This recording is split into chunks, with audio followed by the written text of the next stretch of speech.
Quiet down, please. Good morning and welcome to today's New York City Council hearing for the Committee on Transportation and Infrastructure, joint with the Committees on Public Safety, Education, and Children and Youth. At this time, we ask that you silence all electronic devices, and at no time is anyone to approach the dais. If you would like to sign up for in-person testimony or have any other questions throughout the hearing, please see one of the Sergeant-at-Arms. Chairs, we're ready to begin.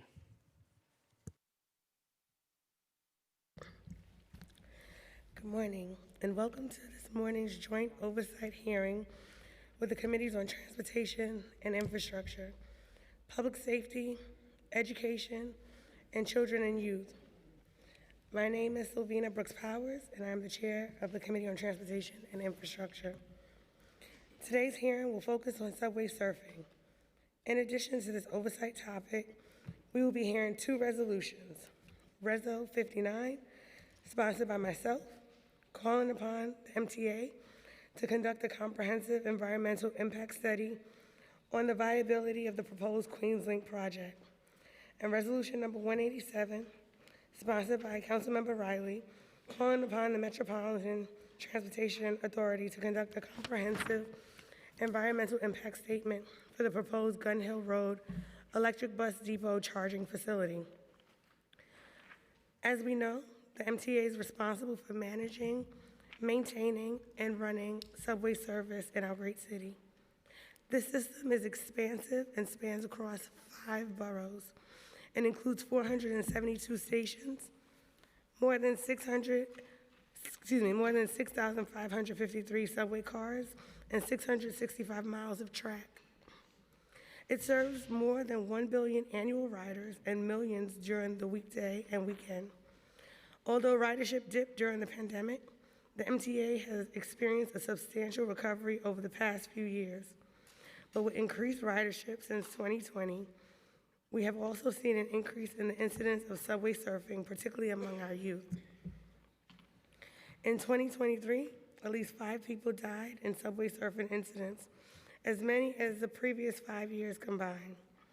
And this year, there have already been another 6 deaths. Each of these tragedies is deeply felt by myself and the council at large, and I send my condolences to all the families who have lost a loved one, including the families here today.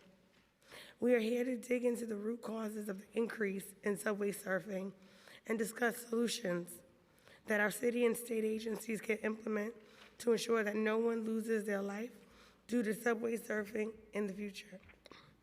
Last year, New York State Governor Kathy Hochul, the MTA, and the New York City Mayor, Eric Adams, launched a comprehensive multi-channel public information campaign in partnership with the New York City Department of Education, the NYPD, and the New York City Department of Youth and Community Development.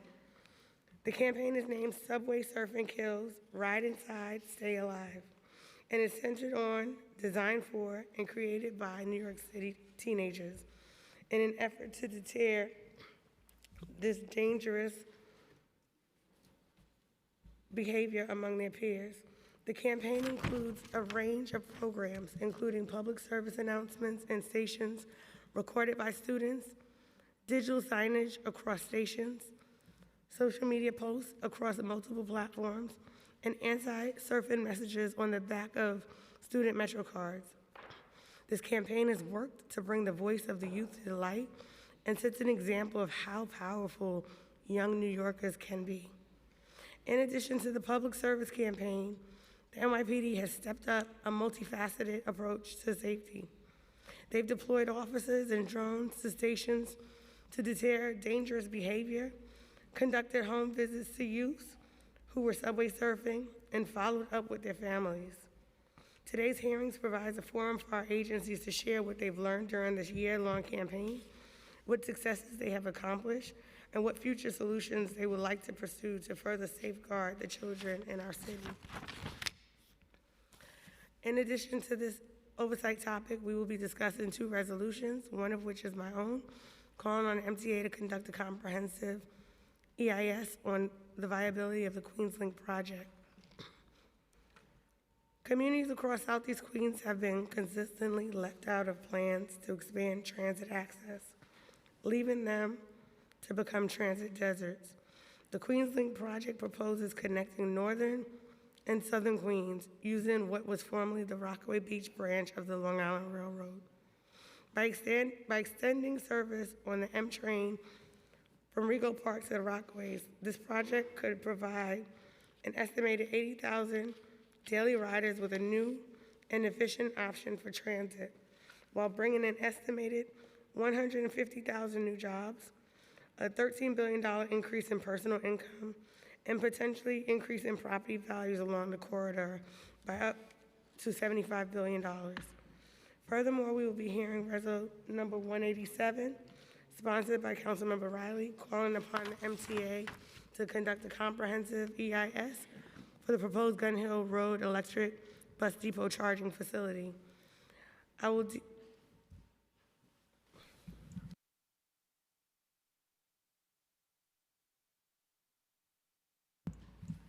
Before we begin, I'd like to thank my committee staff and my staff for their hard work.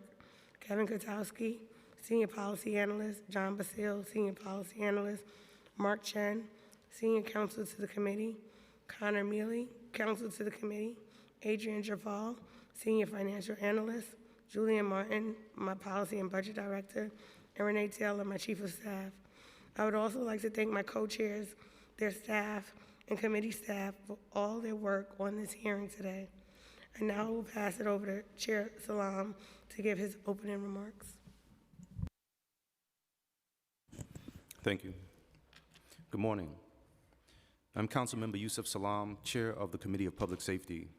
I want to thank Councilmember and Chair of Transportation and Infrastructure, Brooks Powers, Councilmember and Chair of Children and Youth, Stevens, and Councilmember and Chair of Education, Joseph, for collaborating on this important hearing. Today's hearing, addressing the dangers of subway surfing, reflects the Council's commitment to protecting our youngest constituents and aiming to develop holistic solutions to improving public safety. Although subway surfing is not a new phenomenon, the true scope of the problem is likely unknown. It appears that youth have been more regularly engaging in this dangerous, risk-taking behavior in our subway system. Whether due to seeking attention from peers on social media or otherwise, we've seen too many lives lost or changed forever due to this reckless activity. Although no single intervention can fully stop this behavior, the city still must act. Today, we bring together the voices and resources of multiple government agencies to examine how to prevent the occurrence of these tragedies. We will not only look to improvements in our transit infrastructure and examine policing inside the transit system, but also seek to gain insight from those who work directly with young people on how to better engage with children to discourage risk-taking behavior. We are here to listen, to learn, to develop and collaborate strategies to prevent more lives from being lost. As chair of the Public Safety Committee, I hope to specifically examine the NYPD's current strategy to ensure public safety in our transit system. What impact have we seen from current targeted enforcement efforts deployed by the department? How effective is public outreach at shifting behaviors? And how does the police department directly engage with youth to encourage better decision-making? And finally, what challenges does the NYPD face in preventing risk-taking behaviors, such as subway surfing, and what innovative solutions exist to improve department responses to these incidents? At its heart, today's discussion aims to examine a holistic approach combating subway surfing, one that focuses on preventative measures, education, and community engagement necessary to tackle this issue and better protect our youth.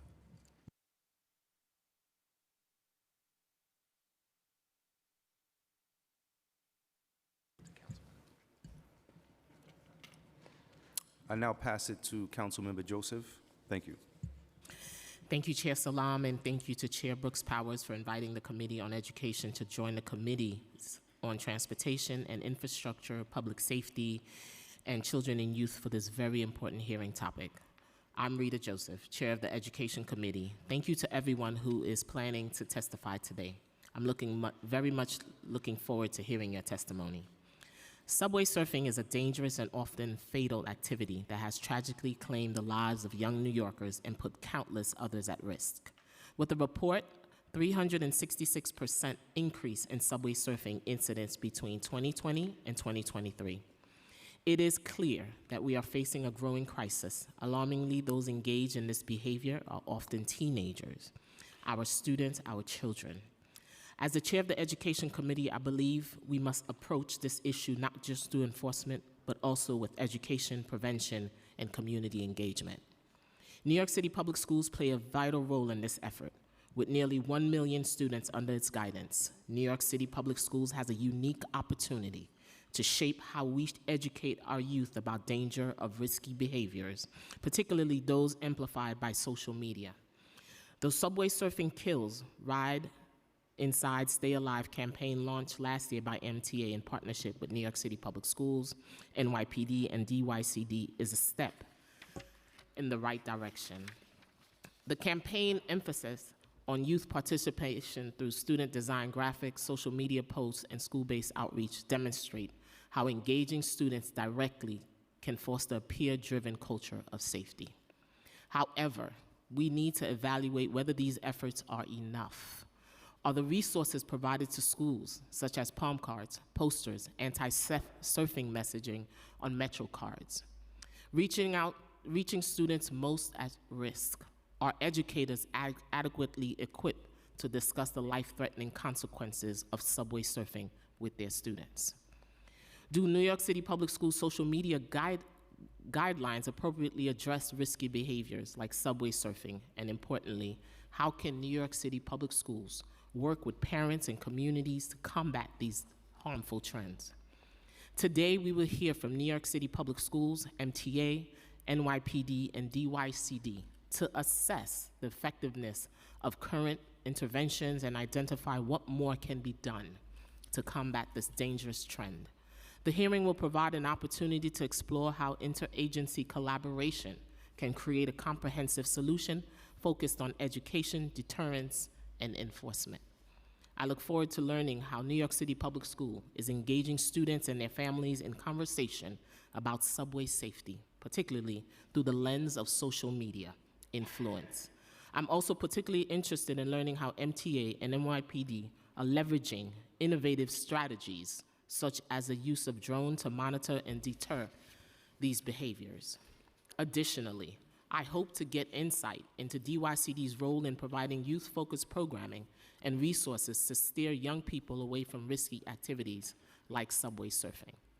By examining how these agencies are working both individually and collaboratively, we can identify gaps in the current approach and craft a meaningful public policy to better protect our city youth. Thank you to the committee staff as well as my own staff for all the work they have put into today's hearing. I will now turn it over to Chair Stevens. Good morning, and thank you all for joining us today for this critical hearing on combating the dangers of subway surfing. I'm Althea Stevens, Chair of Children and Youth Services. We're here because every instance of subway surfing is one too many. Each is a preventable risk and life of safety. In recent months, this risky activity has claimed lives, injured others, and left our community grieving. Subway surfing doesn't just pose a danger to the individual involved, it impacts our entire city. From the transit workers who are encountered with these incidents firsthand, to the family and friends and school and program of those who are put in harm's way. I'm particularly focused on the understanding and motivations that lead young people to engage in this dangerous behavior, and on developing effective and supportive responses. This is not merely a matter of enforcement, but also education, engagement, and prevention. Why are young people doing this and not attending our programs? Are our programs not engaging enough? We have a responsibility to address the root causes and influences, including social media glorification, lack of engagement in activities, or a need for more effective education on the risk of involvement. Today, we will hear from several key agencies, but we also need to listen to youth leaders, educators, and mental health professionals who help us understand the broader context and ways we can support young people in making safe, positive choices. This hearing is an opportunity for us to both come up with immediate and long-term solutions. We'll discuss the city's education campaign, Subway Surfing Kills, Ride Inside, and Stay Alive. My questions will be centered: is a social media campaign the most effective way to reach this population of young people, especially because this is often considered an alternative way of life? Are we looking for more creative ways like mentorship and other programs and constructive alternative? Additionally, has DYCD started working with their providers to address this issue? And will DYCD be asking for additional funding to expand outreach and services to work with providers? And will we explore how we will strengthen partnership across city agencies to ensure unity, compassion, and an effective approach to this dangerous trend? I look forward to a constructive dialogue today. I would like to thank my committee staff, Christina and Elizabeth, for their hard work in preparing for this hearing. And I would also like to thank my team back at in the Sweet 16. And I will turn it over to New York City's public advocate, Jamani Williams. Thank you. Thank you, Madam Chair. As I mentioned, my name is Jamani Williams, public advocate for the City of New York. Thank you, Chairs Joseph, Stevens, Salam, and Brooks Powers, and the committee members for holding this hearing this morning. As was mentioned, this year alone, we lost 6 lives to subway surfing, and even more have suffered injuries. This decades-old dangerous trend has surged in popularity, in part due to social media. Though the city and the state have launched multiple strategies to prevent subway surfing, the behavior persists. I often ask myself, would I listen to me as a young person? And I'm not sure I have the full answer to that. Although I never subway surfed, I did hang on to the train on the tracks, which was dangerous enough. And that was before platforms like TikTok, YouTube, and Instagram promoting videos of subway surfing. It's just one of the many dangerous viral challenges that are proliferated on social media. Some attorneys generals and families of victims have resorted to suing the social medias, rightfully so, for spreading dangerous trends. The city, state, and MTA have worked with these platforms to take down videos of subway surfing to spread the city's Ride Inside, Stay Alive public service announcement campaign, as seen on screens and posters and heard via announcements throughout subway stations. I am happy that we're trying to do something. I do know that some experts say that the impact of PSAs alone are minimal on young people who are more susceptible to peer pressure and less able to assess risk. Young people should also be directed to an alternative, exciting activity in addition to warning them against subway surfing. As Kevin Dahill, Fochel, Executive Director of Counseling in the School, said to Chalkbeat, just saying no doesn't work so much because you're not saying what to say yes to. So far, there's been 181 arrests related to subway surfing this year, with arrests for young people spiking 46%. Police found that 25% of those arrested were arrested more than once, indicating that arresting people is not necessarily as efficient and effective as a deterrent.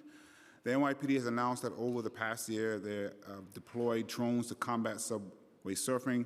They reported that 900 drones have saved an impressive 114 lives. What we don't know and should get more information about is exactly where and how the drones are being used and what happens after a drone spots a subway surfer. It is important to pair transparency with the increased use of surveillance technology, especially considering the NYPD's concerning history of surveilling New Yorkers. The NYPD needs to inform this body about what happens after a subway surfer is spotted and how many subway surfing arrests involve the use of drones. I appreciate that the NYPD has a multifaceted approach here, but I am concerned about the increase in arrests of young people, especially when we consider many subway surfers are young enough to be in elementary or middle school. We know that children don't have the same ability as adults to fully understand and potential consequences of their actions. We also know that simply arrests and punishment don't always have the deterrent effect on individuals, and particularly other population members who see the individual get arrested doesn't always change their behavior, which is what we actually want. And that's just for adults. And so that's probably even a little less when it comes to young people. So it is clear we must try additional ways to combat subway surfing. We can make infrastructure investments that will make it physically harder to get on top of the trains, like the open gangway trains currently running on the C line. We must engage people at the community level, and young people get their feedback as well, who know the needs of their neighborhoods best and can recommend interventions specific to their communities. I do want to say, whenever we have a problem like this and we can't figure it out, it often unfairly goes to the NYPD. So I'm glad to see that there are many agencies here today trying to work with everyone to figure this out. And hopefully the agencies that deal directly with young people are speaking directly with young people to try to get their information. Sometimes kids also need to hear from their peers. Schools are already engaging students in peer-to-peer messaging about the dangers of subway surfing, which should be happening in every school with students old enough to ride the subway by themselves. We must continue to expand resources for youth, including mental health treatment and safe, engaging after-school programs. I want to congratulate the council for holding a hearing on this important topic today. Please add my name to all the resos. Thank you. Thank you. Next, we'll hear from Councilmember Riley on his resolution. Thank you, Chair. Before I begin, I would be remiss if I don't speak about the importance of today's hearing. I contacted Chair Savina Brooks Powers, I believe a month and a half ago, when I was riding down here to attend a hearing where I witnessed myself 2 young boys subway surfing in the same cart that me and my wife were traveling in. My heart dropped to my stomach. I immediately started praying and contacted the council and the chair. And I just want to thank you, Chair, for effectively and speeding up the process of this hearing, because it's really, really effective. Really, really important, that we talk about this issue. And I'm glad to see that all agencies are here to talk about this, because it's going to take all of our agencies and all of our minds to actually address this issue. Just want to speak briefly about Reso 187 to collect a environmental impact study on the Gun Hill Road Electric Depot bus station. Since being elected to the council, I've had several conversations with MTA about this location within my district. It's a huge vacant lot. And I believe conversations prior to me coming into office, it was supposed to be reimagined to be some form of affordable housing for seniors. I believe that plan kind of fell through, and we're ended up here with this electric depot. Currently, right now, the state of this area is poor. The maintenance and just the dumping around this area, and the community has been frustrated with trying to contact and communicate this frustration with MTA. And that's why we're here calling on this impact study to figure out how can we better address this environmental issue within, this area within Gun Hill Road in my district. So I'm really eager to hear from MTA.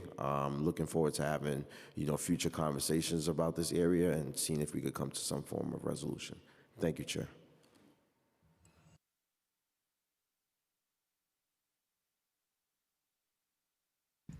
Thank you, Councilmember.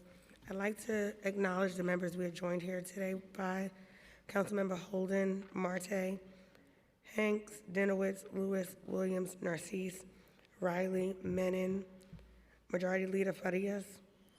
And on Zoom, we are joined by Council Members Gennaro, Hanif, Sanchez, Caban, Lee, and we've also been joined by Council Member Banks.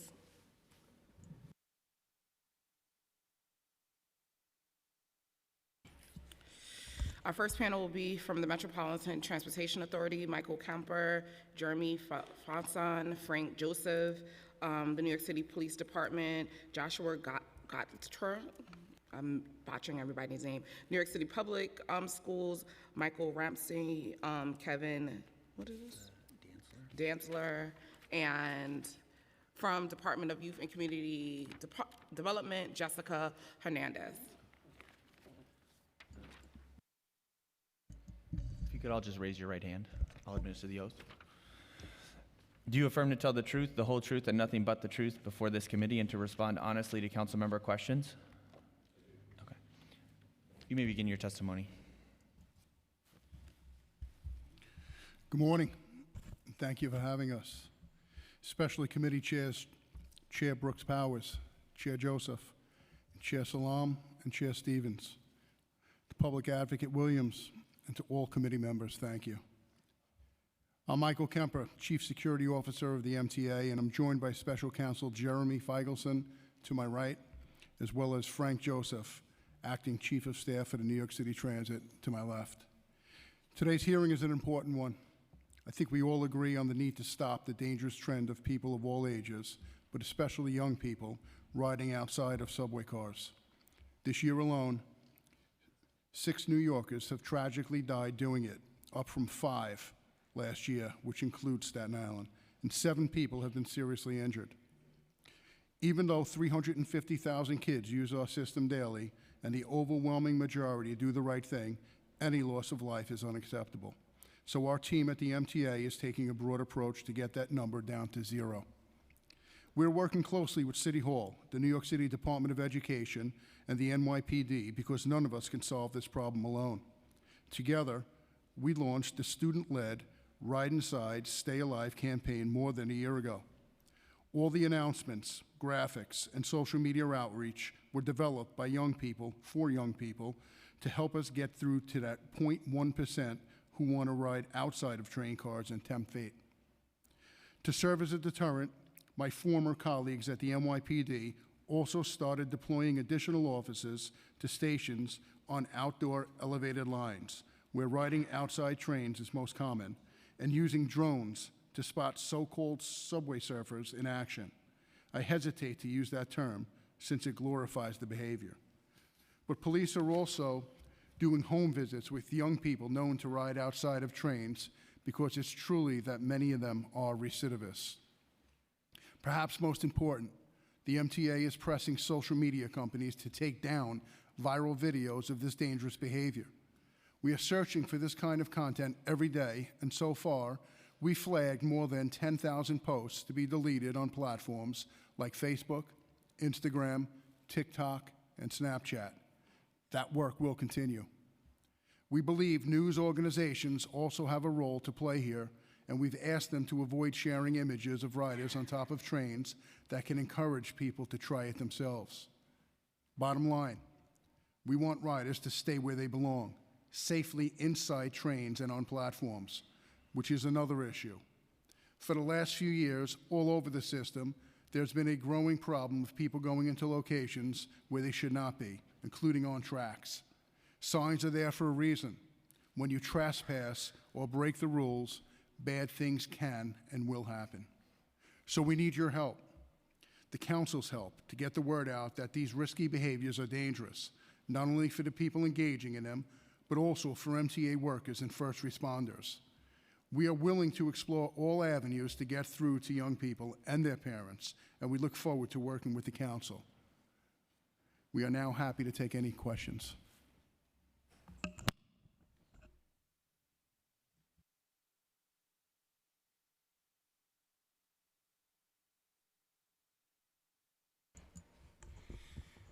Good afternoon, Chair Salam, Chair Brooks Powers, Chair Joseph, and Chair Stevens, and members of the council, and our public advocate, Jumani Williams.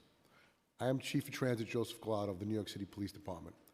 I am joined today by Joshua Levine, the Director of the Department's Legislative Affairs Unit, as well as colleagues from the New York City Public Schools and Department of Youth and Community Development. On behalf of Interim Police Commissioner Thomas Donlan, I would like to thank you for this opportunity to discuss an important subject that particularly affects our city's youth. Our top priority in the NYPD is always to ensure safety and protect life. And I view our efforts in addressing subway surfing as just that. Our focus is preventing future tragedies. Already too many people, too many children, have lost their lives or sustained life-altering injuries while subway surfing. And too many families and friends have to endure the heartache. The dangerous and unlawful act of riding on the exterior of train cars, known as subway surfing, is not a new phenomenon. Yet we have seen resurgence in police contacts with surfers in recent years. That can contribute to 2 factors: the NYPD taking a more proactive approach towards curbing the activity, and greater awareness by the public, leading to increased reporting. Not only has the number of police contacts with individual subway surfing gone steadily up, the number of 911 calls from concerned New Yorkers have grown exponentially. To be clear, when we speak about individuals who are subway surfing, we are primarily speaking about juveniles.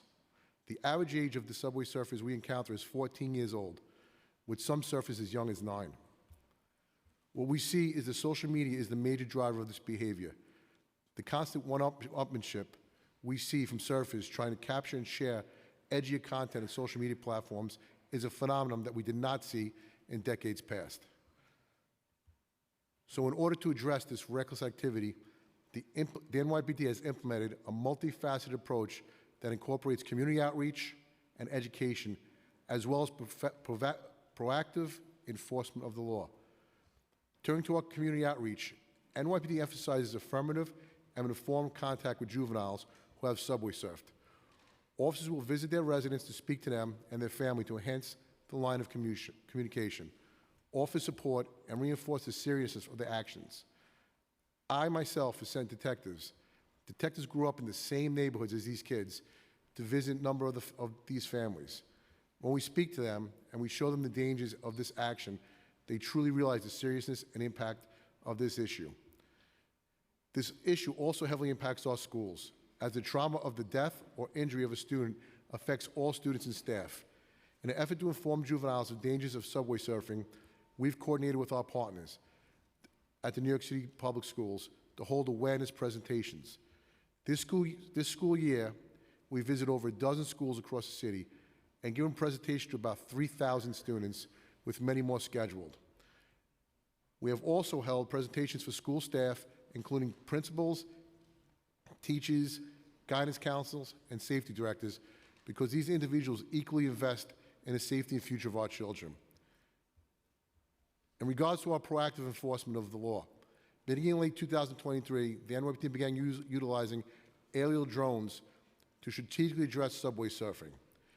The use of drones provides an actionable vantage point to assist officers in spotting subway surfing activity, identifying surfers, and radioing ahead to officers on the ground.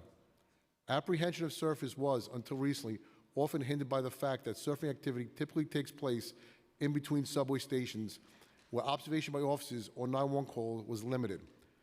The deployment of drones over the past year has shown great promise in our mission to save lives of our students who ride the subway.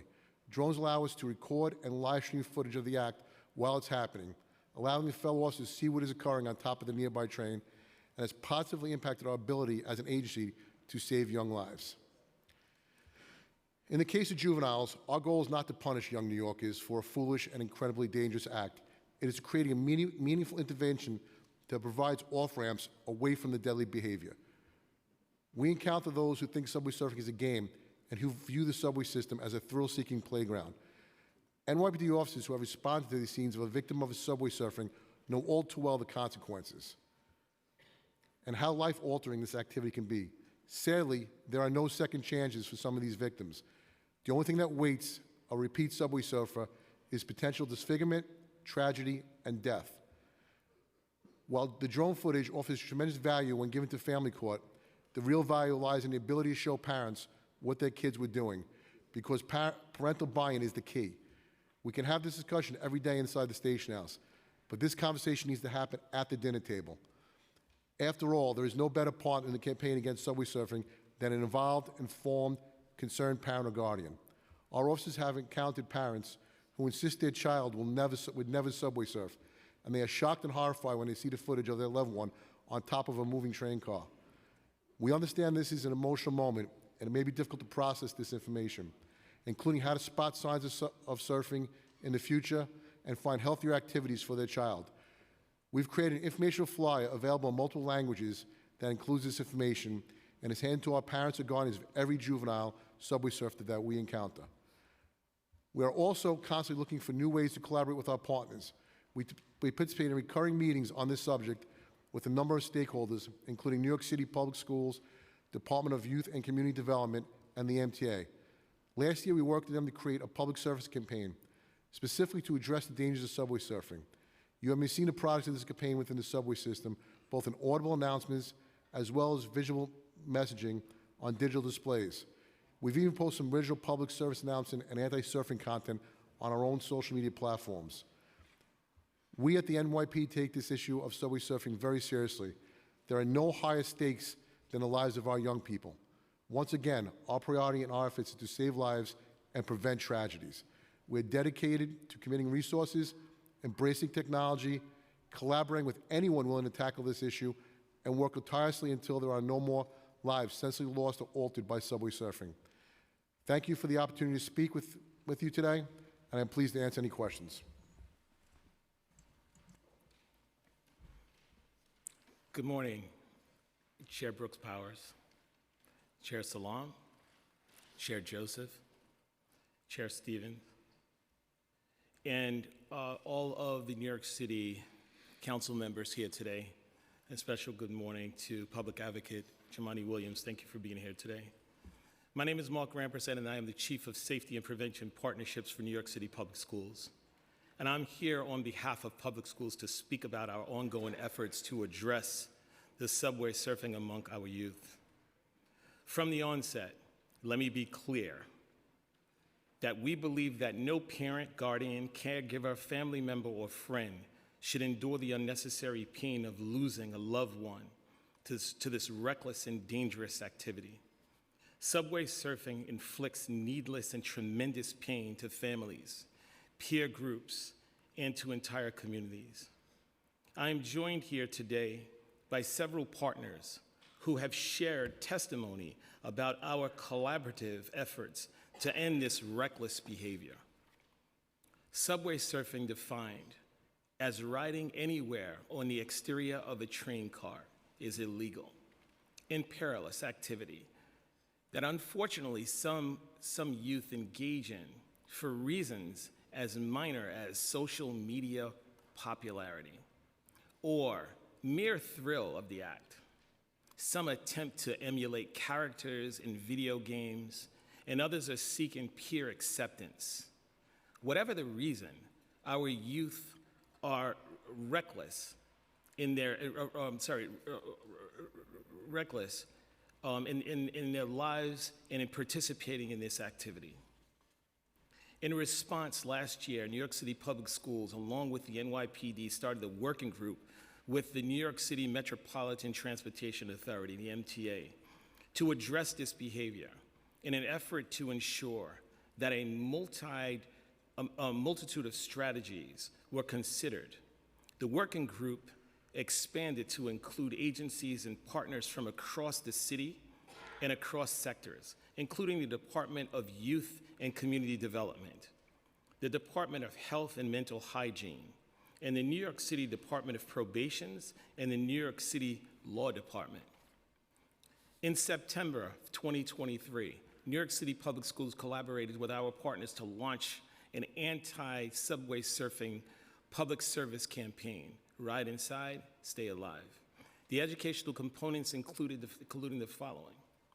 In recognition of the student voice, we partnered with Principal Max and students from the Art and Design High School who are here today to create and design an anti-subway surfing digital and print posters, a campaign of digital and printed posters that we displayed on MTA subway lines.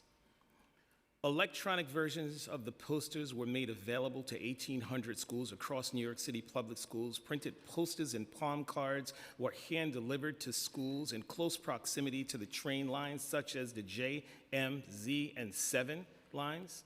Additionally, students from various schools across New York City Public Schools recorded anti-subway surfing public service announcements that have been broadcast in stations throughout the system. New York City Public School students, in continued partnership with the MTA, are currently designing new digital in-print campaign assets to be displayed system-wide.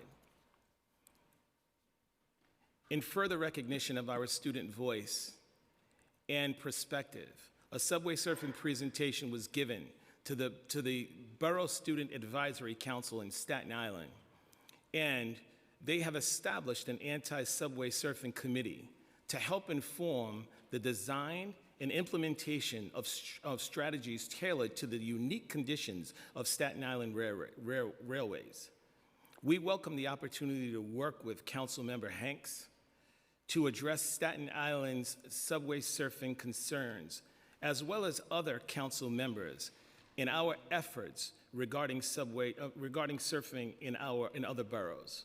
With respect to presentations and collaboration with the NYPD Transit Bureau, over 1,300 students have participated in anti-subway surfing presentations to date. Moreover, subway surfing presentations have been given to superintendents citywide in the summer of 2023, to superintendent teams, school staff, and school safety personnel in the summer of 2024, and most recently to Brooklyn High School principals this past September. And New York City Public Schools is currently working with the MTA to develop an anti-subway surfing lesson plan and resource guides that teachers may use in their classrooms. Through our continued partnership with the NYPD Transit Bureau under the leadership of newly appointed Chief Joseph Collada, we are increasing our communication channels so that New York City Public Schools will receive notification of every instance of a student-involved subway surfing incident. This will allow us to ensure that students involved receive direct services such as counseling supports, and their school communities receive the appropriate resources. And we continue to collaborate with the Department of Youth and Community Development to hold youth-focused groups to hear directly from students about how best to spread this important message on the dangers of subway surfing and to better understand some of the drivers for this behavior. We acknowledge that there is still a lot of work to be done, and we are committed to continuing our efforts to educate our students and our school communities about the dangers of subway surfing.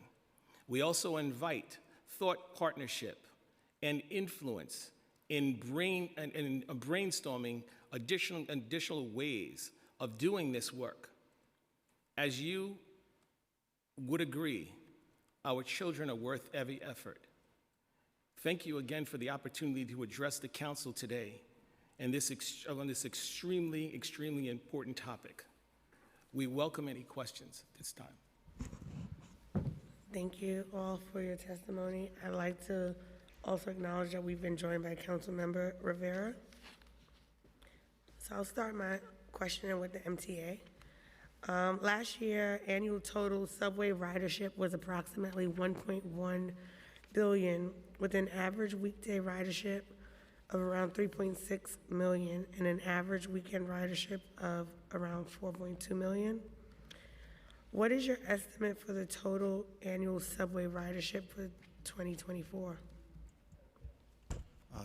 Thank you very much, Chair Brooks Powers.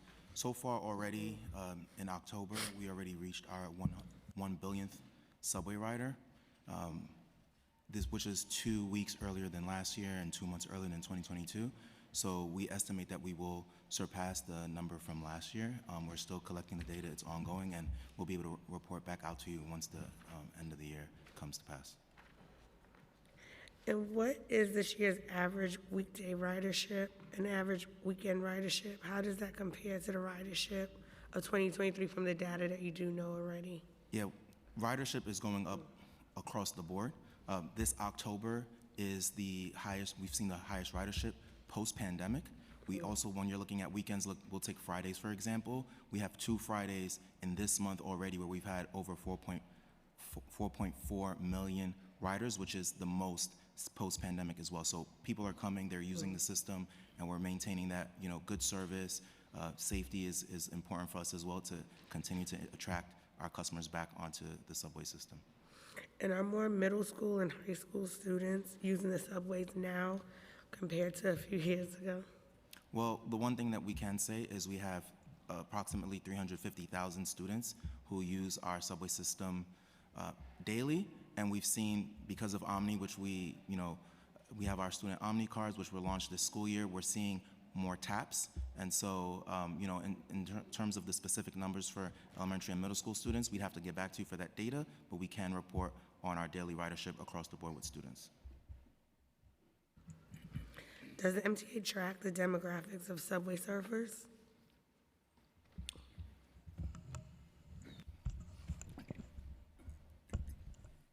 Demographics of the subway surfers apprehended?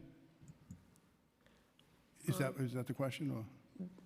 If you have apprehensive versus, just subway surfers, because I know that MTA has put out a number of over like 400 individuals that have been subway surfing, but then there's a different number in terms of how many have actually been killed from the act versus how many have been apprehended. So just broadly speaking, So do broadly you collect speaking, demographics? broadly speaking, from my knowledge, and it's pretty in-depth in relation to this subject matter, there's not one demographic that's leading the charge, if you will, in relation to subway surfing. It's crossing different demographics, different neighborhoods throughout the city. I really want to kind of get a sense of, like, are they predominantly young teenagers, older adults? I apologize. Could you say that one more time?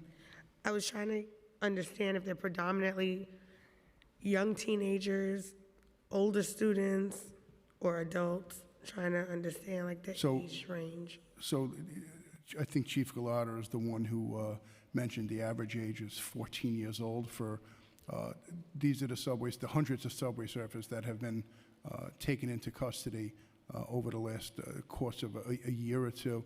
I think what's interesting or disturbing, or should concern everyone, that's the average age of the apprehended. He mentioned 9 years old. I believe in recent past there was an 11-year-old that was killed while subway surfing. And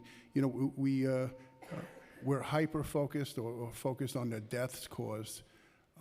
We need to be very mindful of the real serious injuries, life-altering injuries that are occurring to some of these kids that fall while subway surfing also. But young, 11, 12, not shocking, is the norm to hear for, a 12-year-old's arrest. Just yesterday, there was a 17-year-old, there were 3 individuals that the NYPD Transit Bureau did a nice job on apprehending subway surfing. A 17-year-old, I believe a 13-year-old, or maybe a 14-year-old. And if you're asking me, that 17-year-old is old when dealing with subway surfers. Thank you for that perspective. Do you know where they live, like what schools they go to, or other information that could help form a picture of the population? Sure. I think the NYPD would be better suited to ask where they live, but we collect a lot of data. A lot of what we do is data-driven, working with our partners in the different agencies, how the MTA partners with the NYPD, with DOE, with DYCD. Data, the collection of data is very, very important. I've often said proper deployment is critical, and really the data we collect with by train lines, we could speak about top train lines, top days of the week, peak hours of the day, high periods of the year, locations also, schools in close proximity of the train lines. Can you give us line of sight for that? Right off the top of my head, the 7 line in Queens. That 7 line in Queens is an elevated line that is the overwhelming location where we're experiencing subway surf. Not the only, but it's a location that attracts subway surfers for a few different reasons. It's an elevated line. It's relatively flat. It's extremely scenic. And this all fits into what's driving subway surfing. What is fueling subway surfing in large part is social media and putting it up on social media. So that backdrop on a 7 line brings a lot. In 2023, at least 5 people died during subway surfing incidents, compared to a total of 5 people in the previous 5 years combined. This year, there have been at least 6 deaths. How do subway surfing incidents this year and last year compare to pre-pandemic years? And does the MTA have the data on those incidents going back to the 2000s or early 2010s? So that's a great question, and let me try not to complicate this. I'll try to be as easy as I can about this. We often talk. I just mentioned data is so important, but we have to have confidence in our data, and we have to have the best data in our disposal. Throughout the years, there's been different ways that the MTA collects data. And, you know, just a couple of years ago, track intrusions, we weren't separating subway surfing. It was all lumped into track intrusions. Back in March of 2024, you know, is really when we began sharing and combining all the data available. What data am I talking about? MTA data and NYPD data, and creating a unified data set, including all reports of subway surfing by MTA employees, you know, reports of that, including 911 calls, including people sending information in through text or social media, and putting that together. And we are seeing the numbers go up in reported subway surfing incidents, if you will, but we need to be mindful that we're adding stuff in to get a better data, to create a better data set. The drone program that the NYPD began, I'd like to say that's a game changer when it comes to you know, fighting subway surfing. Those numbers are now included in the overall numbers. So the numbers are higher than they were just a few years ago, but they may be higher because we're adding more types of information reported into it, if that makes sense. I hope I was clear, because it's... No, that's helpful, again, with perspective. Now, from your vantage point, have there been other errors with this many subway surfing deaths? And I know it's kind of complicated based on what you're saying about how the data is collected and looked through. But, like, is there an error in particular that you've seen this many subway surfing deaths? So the data, you know, I have confidence that the data has gotten much better. You know, and again, we share this data, intelligence, data-driven deployment with the NYPD. You know, just to describe how this works and our level of communication, and, you know, I don't think it's a secret, you know, where I was sitting 5 weeks ago. I was the chief of transit for the NYPD 5 weeks ago, so if anyone understands this topic, I think it would be me, having experienced it firsthand, and, you know, just seeing and living and actually responding to these tragedies firsthand, and speaking about it and being very outspoken publicly about it. You know, so the ability to be in this seat right now and continue and really expand upon our working relationship is great, and is going to be helpful in so many different ways. But we are at number 6 for the year, unfortunately. I truly believe, and I say this with all sincerity, have it not been for all the efforts, everyone plus, so many more people are putting into this topic, I believe there would be more deaths and tragedy and injuries. I truly do. Have you found that there's been a particular time of day or day of the week when subway surfing is more common? And does it happen before school, after school, or on weekends? It's going to be after. Jeremy, you want to jump on that? Yeah, we have that data. Sure. Chair, we do track that, and we can tell you and all the council members that we see spikes in this behavior on weekdays in warm weather when school is in session in the after-school hours. And the behavior actually, according to our numbers, drops off during July and August when school is out of session, which suggests that this has become a tragic form of after-school activity. We could drill down to the hour, 15 to 1600, the day of the week, the train line, the train stop. I mean, that's how strong our data collection has gotten. I'd like to acknowledge we've been joined by Councilmember Krishnan. When we tackle danger to the people using our city streets, we don't just ask people to be safe, we design our infrastructure to facilitate their safety. Has the MTA looked into structural changes that could meaningfully curb subway surfing? Yeah, for years, even decades now, we have continued to look at engineering solutions to make our system as safe as possible. As we continue to see this trend of reckless and dangerous behavior, it's something that the team has been charged with. Due to pending litigation, unfortunately, we're not able to go into too much detail around some of those engineering solutions, but wanted to let you know that our team is committed. We're looking at every possible solution. We have to also take into account not just the safety of our riders, but also the safety of our employees who maintain the subway cars, and also understanding that whatever solutions that we come up with, there are multiple car classes, right? You are talking about 6,500, over 6,500 train cars, multiple classes as well. And so the engineering solution is not just, a one-stop fix.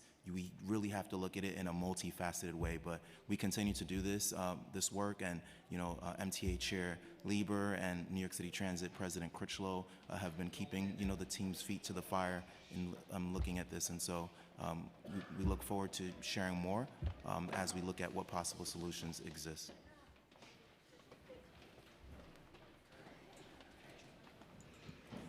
We have some guests in the chamber. Hey, guys.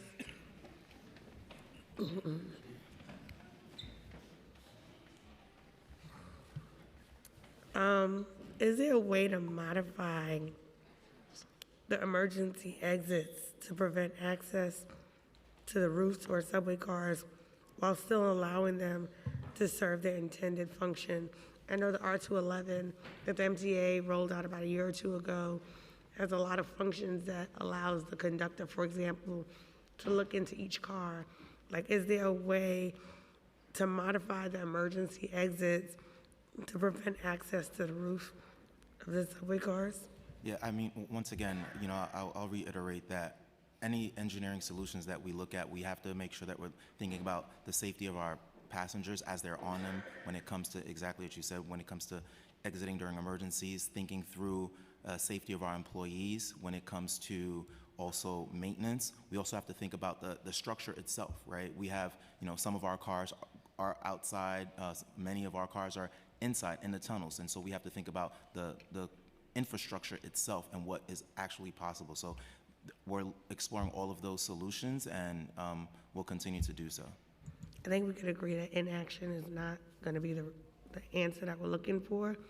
So exploring what is possible, taking all of those points into consideration, but making sure that we're looking at that infrastructure to see how we can modify it to address this is going to be critical to be able to combat some of this stuff that we're seeing. What about infrastructure changes designed to discourage subway surfing, for example, like warning signs or labels on the outside of the emergency exits? Are any of those implemented, been explored? Yeah, I mean, we have signs telling our customers not to utilize the doors unless it's an emergency. Also on our train cars, particularly the ones that go on our trains, particularly the ones that go outside, our conductors every 5 minutes are instructed to tell our customers, our passengers, our conductors are instructed to tell our passengers that if they see anyone riding on the outside of a train car to please alert an MTA employee. They then go to our notification goes to our OCC, Operation Control Center, which alerts the NYPD. We're also looking at things such as if people are bunching on certain parts of the platform. And so we're doing a lot, not just with signage, but also actively engaging our customers and letting them know that if they see any type of dangerous behavior, to alert us so that we can not only stop the train, then once the train is stopped, we'll ensure that there's no one on the outside of the train before it moves forward. So we're putting many different protocols and processes in place to address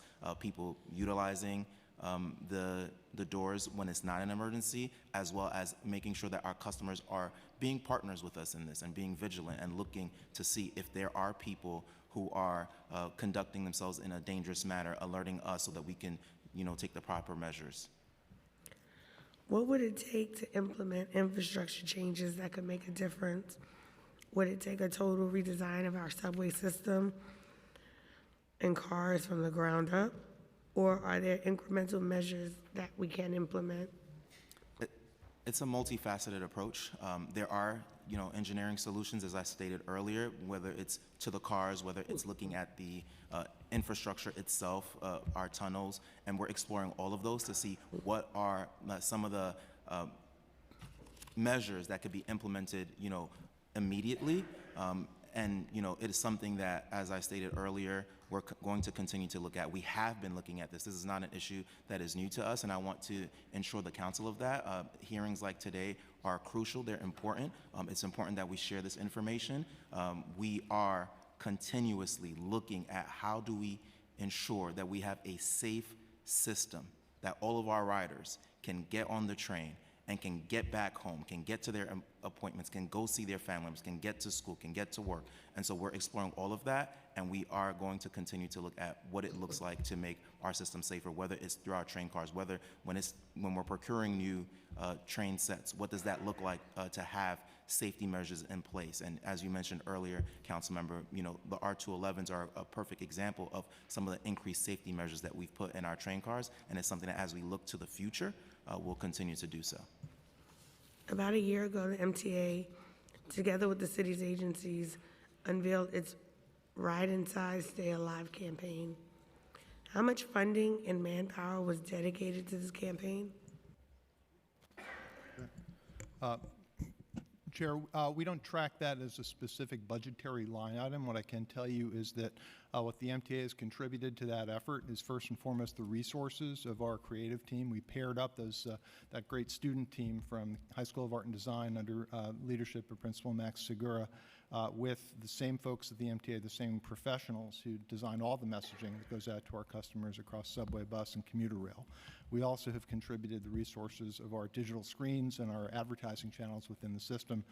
So those student voices that you're hearing in the cars, in the stations, that's an MTA resource. The digital screens where you see the signage, which we have here, which is still up there today. I saw it this morning, and you'll hear the student voices every day in our system, and those are our resources. So it's a very substantial contribution. It's just not one that we track in terms of a dollar expense. Is there a reason you don't track that? We've been focused on just making the contributions as opposed to counting them, Chair. The staff time, these are people who are working for us full time every day on lots of initiatives, so it might be a little bit challenging to break it out. Similarly, the contribution of the screen time and the audio time, it's just not something that we would typically measure. How do you measure the effectiveness or success of the campaign? Is there a way to determine whether it's changing behavior? Well, that's something we work on every day, and I would underscore we really appreciate being brought to the table together today. I want the chair and all the members present to know that we are at the table together every day, all the agencies that you see here today and more. We are talking regularly, meeting regularly, and trying to come up with better answers to exactly the question you've asked, which is what kind of interventions are going to be impactful. I would commend especially DYCD for leading the conversations directly with students because we need to hear from them. It's all about meeting the kids where they are. And we're continuing to do that. We are working on an updated messaging campaign, a sort of Ride Inside 2.0, which we hope to launch sooner rather than later. So all those efforts, the messaging and the measurement of the messaging are ongoing. Today, looking back at the campaign, do you believe that this is an approach we should continue working on, Or is there another direction we should be moving towards to tackle this problem? Well, I think it's both, Chair. I think there's no question that this has to be kids talking to kids. If it's the old folks lecturing kids, about changing their behavior, we all know that's not going to work. So the idea of student-led messaging, I think, is absolutely the right idea, and we're committed to it, and all of our partners are committed to it. Every campaign needs to be updated and refreshed from time to time, and so we are going to. You're going to continue to see this messaging, but over time you'll see additional, and we hope improved messaging as well.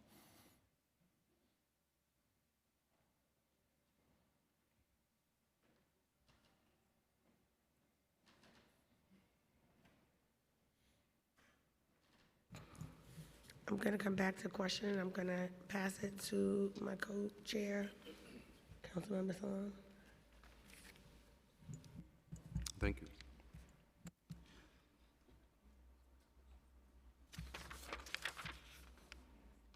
I was thinking about safety measures as it relates to alerting the MTA, specifically the conductors.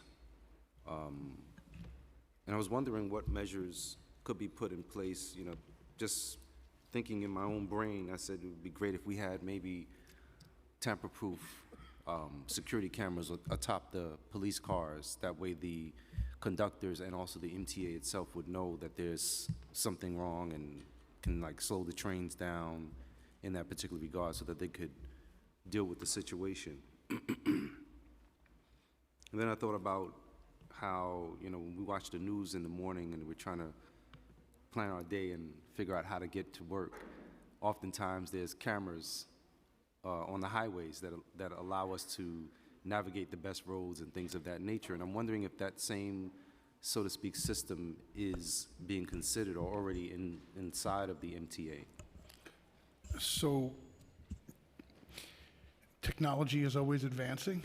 We're not where you're explaining right now. With that said, the network of cameras in the subway system is vast. It's tremendous. Every subway station in New York City in some way, shape, or form has video surveillance in it, some more than others.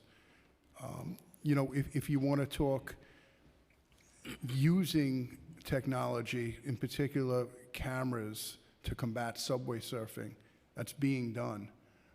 It's being done in, so many cameras the MTA has, the NYPD is watching in real time. And with the addition or the supplement of the drones, that's why I said game changer. I mean, the cameras are fixed, the drones are mobile, they're moving, the quality is excellent. The value of capturing a subway surfer on video is enormous for so many reasons. I think the most powerful takeaway from the capturing it on video is showing it to mom when mom or dad comes to pick up Junior, and Junior says, "I didn't do nothing. It wasn't me, it was my friends." And the video clearly captures Junior subway surfing. Not that kids would lie to their parents. I've said it so many times that there's no greater partner in our efforts to combat subway surfing than a concerned parent. And this is what we're talking about, the parent coming and actually seeing it. Just so much more value than the slap on the wrist that the apprehension is going to create. But I think we need to, really, really understand video is being used. It's always advancing. But the driving force, in my opinion, and I think as you ask other people that are dealing with this, is social media and the attention surrounding it. Why are these kids subway surfing? Once you ask yourself that question and come up with a reason, you got to really focus in on that reason. And many reasons. It's not the sole driving force, but in large part it is. And it's offering them attention, likes, clout. And we're talking about young, immature, impressionable kids here. We're talking about 12-year-olds. In that same regard, I'm thinking about those visits that have been happening where, you know, the NYPD may show up at the home of the, I don't want to call them offender, you know, but, you know, perhaps maybe bringing credible messengers like I know you said something about the 17-year-old. In my estimate, that's an old person as well when it talks about subway surfing, when you have 9-year-olds or people as young as 9-year-olds and maybe even younger, unfortunately.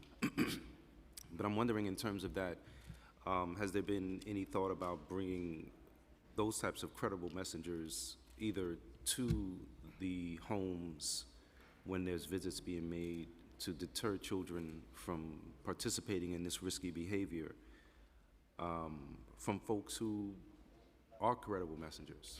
You know. So I'll give it to Chief Gallardo, and the answer is yes. And to your point, we just had this conversation, at least another conversation on this exact topic. We spoke about refreshing this campaign, the Ride Inside, Stay Alive campaign, and you're probably going to see exactly what you're talking about in Napa. Joe? And Chair Salam, I couldn't agree with you more about the credible messenger part of it. So when I took over approximately 3 weeks ago, when we had one of the deaths, one of the things I noticed right away was where it was occurring. A big part of it would be in Queens and the Rockaways along those lines. I have 2 detectives that came with me from my previous assignment. One grew up right there on Roosevelt Avenue, shadow with a 7 line. The other grew up in the far Rockaways. I immediately saw the need for them to get out there and visit with the 44 repeat offenders that we had. That was impactful. They got out there to the top 10, and they're still doing them to this day. And they're from that neighborhood.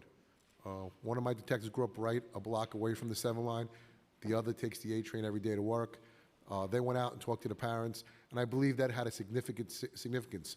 One mother almost collapsed to the floor when they knocked on the door because she thought her son had died from subway surfing. To that end, I think we're close to getting a few of the young people that we've talked to be that credible messenger, and that's going to be the goal going forward of these visits. It's a deterrent, but it's also, you know, some of the information they gave us was so invaluable about why it's done, how it's done, and a few of them said we're not doing it anymore. So those are the ones we're looking to really concentrate on to be our credible message to go forward with us. And also, you know, the NYPD has extensive interaction with youth on a daily basis, particularly the department's youth coordination officers and the school safety agents. Do these officers play any role in combating youthful risk-taking behaviors like subway surfing? Yeah, I can say that. We're getting to the schools. I think we talked to close to 3,000 kids so far, more planned. Me and Mark have discussed that as well. Our YCO is going to be a big part of that as we go forward at the problem stations, at the location, engage youth before they get on the train. That's a key component to this. And secondly, when it comes to education, us going into the schools, for me, it's personal. I go home every day. My wife's a guidance counselor in a middle school, in a public school here, and we have these discussions every single day about the youth at that particular age. So over the dinner table, we have these frank discussions. She's talking to these kids, working with these kids. So I think I have a very good insight into what we have going on. And me and Mark discussed that the guidance counselors going forward could be a big component of what we have going on as we partner up with YCOs. And I'm going to go back to my wife being a guidance counselor. She works extensively with her YCOs. So I think that's a valuable tool we're going to put in place going forward and keep it going. Just going to pause for a second for Chair Rivera to recognize the school. Good morning, everyone. I just want to say hello to these classes, these wonderful students from the Clinton School.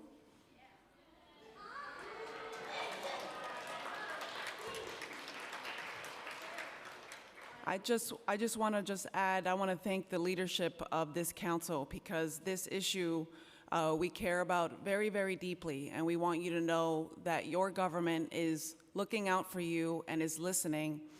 And maybe many of you didn't know Zachary, but we know that this particular issue affected your school community, and we want you to know that we are working to ensure that we can reach as many students as possible with information, education, and outreach. So I want to thank you for visiting City Hall. I'm very, very proud to be your council member, and I hope you enjoy the rest of the tour. Thank you very much.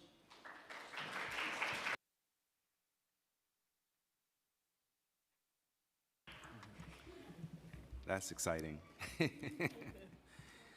Children involving themselves in really participating and seeing what we do, especially as it relates to something so important, that they may be paying attention, and they're showing us that they're paying attention.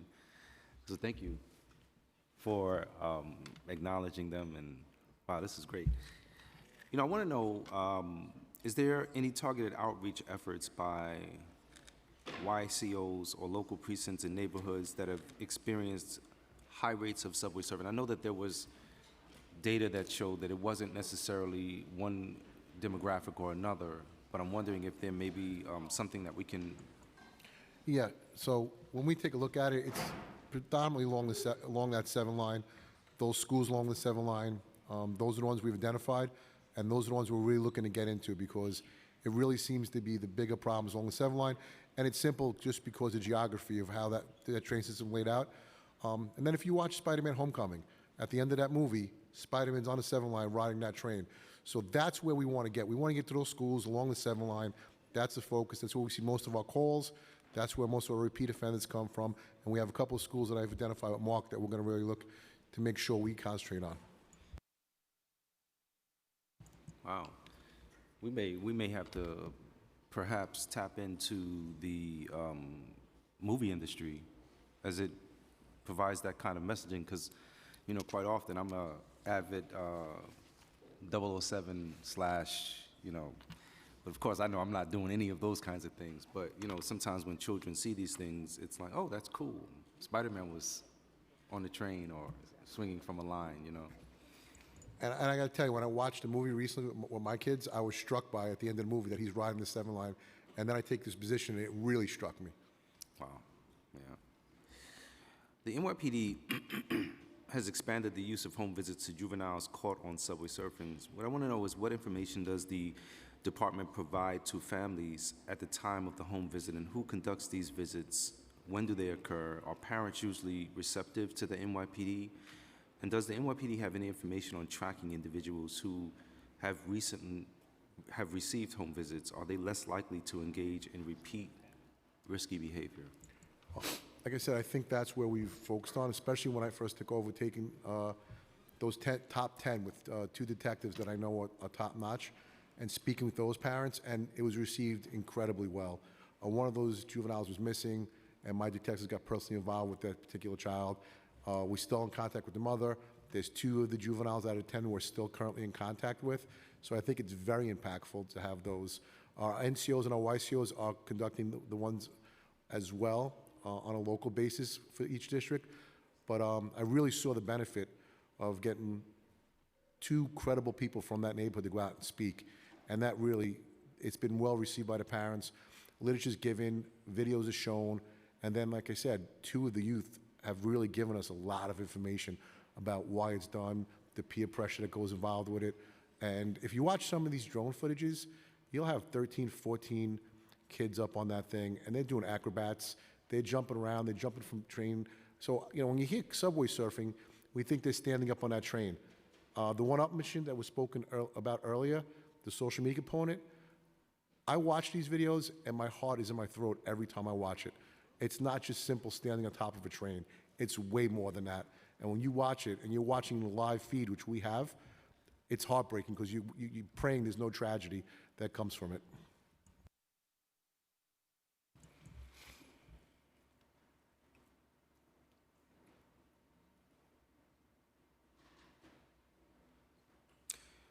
Are there procedures for the NYPD to notify MTA conductors when they receive 911 calls or otherwise become aware of an individual riding on top of the subway cars? So we have constant communication with the MTA. I think it's one of the unique things in the New York City Police Department. Doesn't happen anywhere else. We have a direct line in. As far as, you know, contacting conductors directly, I would have to get back to you on that. But we do have direct contact with the MTA through rail control, and we can work very closely with them as it addresses any public safety issue. But I have to get back to you further about us contacting conductors directly. Are there protocols in place for trains to slow down to ensure the safety of the individual or individuals riding outside of the subway cars? Yeah, so, Chair, once we are notified that there is someone riding on the outside of the train, I'll speak particularly on the elevated platforms, the train does stop. There is a notification that goes to the Operation Control Center, and, you know, we alert NYPD. NYPD, along with MTA, responds. We ensure that there is no one who is on the outside of the train before the train moves further. And so our conductors are being vigilant. The rest of our team is being vigilant, and we're ensuring that we're stopping safely where possible, where feasible. And once we stop, we then will ensure that, you know, that the train is safe, there's no one on the outside, and we can continue with the ride. And is the train's conductor directed to wait at the next station until the police? I'm assuming that that's... Yeah, so we oftentimes, whenever there's an emergency, you know, whether it's law enforcement or other emergency responders, we're in constant communication to ensure that whatever that emergency is, and particularly in this matter, subway surfing, that everything is clear and it's safe for the train to move forward. So we're always in communication, as, you know, was stated earlier, ensuring that the control center and NYPD are on the same page before we can proceed.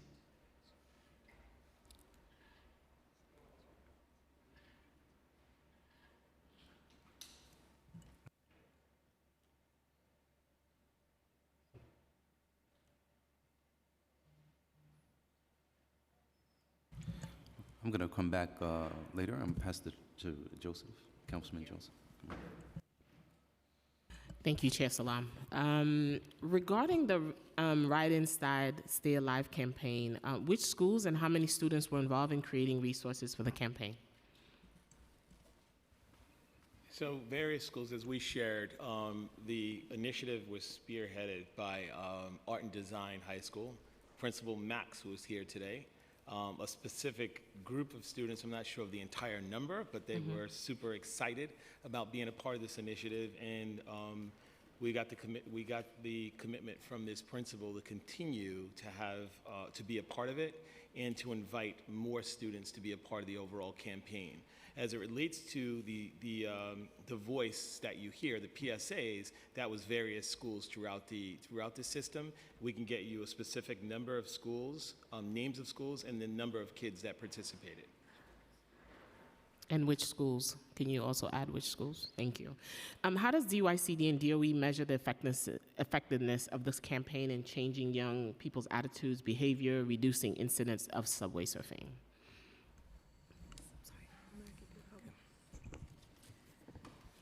So for DYCD, we clearly want this to stop, to lessen, to stop, right? Of course.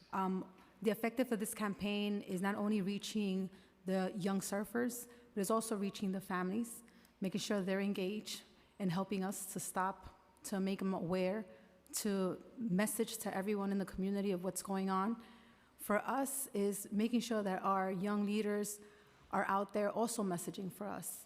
The effective of this campaign is to involve everyone, and having young people for us who are participating in our programs and our students in our schools to make sure that they're out there messaging, to make sure that this is an effort as a community. Right, the young people are the one carrying the message that it is danger to subway surf, not me, not the older generation, but the young people reaching out to each other and making sure that the message is peer-to-peer, right? They listen to each other more than they listen to the adults, and I think they can carry a weight. Go ahead. Along with the young people, also the community overall. So parents need support as well. So parent to parent, peer to peer, in every which way. But correct. And does the parent receive support as well? So if a parent is identified as in need of support, whether it's NYPD or New York City Public School, they provide support through their resources, and if there's any support that DYCD has available, we jointly come together to make sure that there's an array of services in every which way. What's the number one thing you get when you meet a subway surfer that what causes them? Are we identifying the root cause of why would someone want to risk their lives just for whether it's social media likes or whatever the reasons are? Have we identified some of the root causes? Sure. Thanks to our partnership with DYCD and focus groups, some of the root cause, the number one root cause across the board was social media. That's one thing. We also learned through the focus groups that there's a subculture of subway surfing, a sense of belonging, a way to distinguish themselves from others, or some of the drivers for this. It also was worth mentioning, as part of our efforts as a working group, we engage a number of different agencies. And our colleagues in DOHMH, the Department of Health and Mental Hygiene, also helped us understand there can be an addictive component for some of our young people. The adrenaline rush, the dopamine release, some of those things are also drivers for the behavior. Now, the young people themselves didn't use that terminology, but they'd speak about the adrenaline rush, how free it feels to be on top of the subway car. So those are some of the things we learned from the young people themselves about the drivers. Doing my little research around subway surfing, I know this started in the 80s. What is different today from what was happening back then? Social media. Number one, social media. I see. Social media. All right. It's the instant recognition. The instant gratification. Of the daredevil, acts that these young people are doing, right? So in the 80s, I mean, I wasn't here in the 80s, but in the 80s, I wasn't there either. Don't do the math.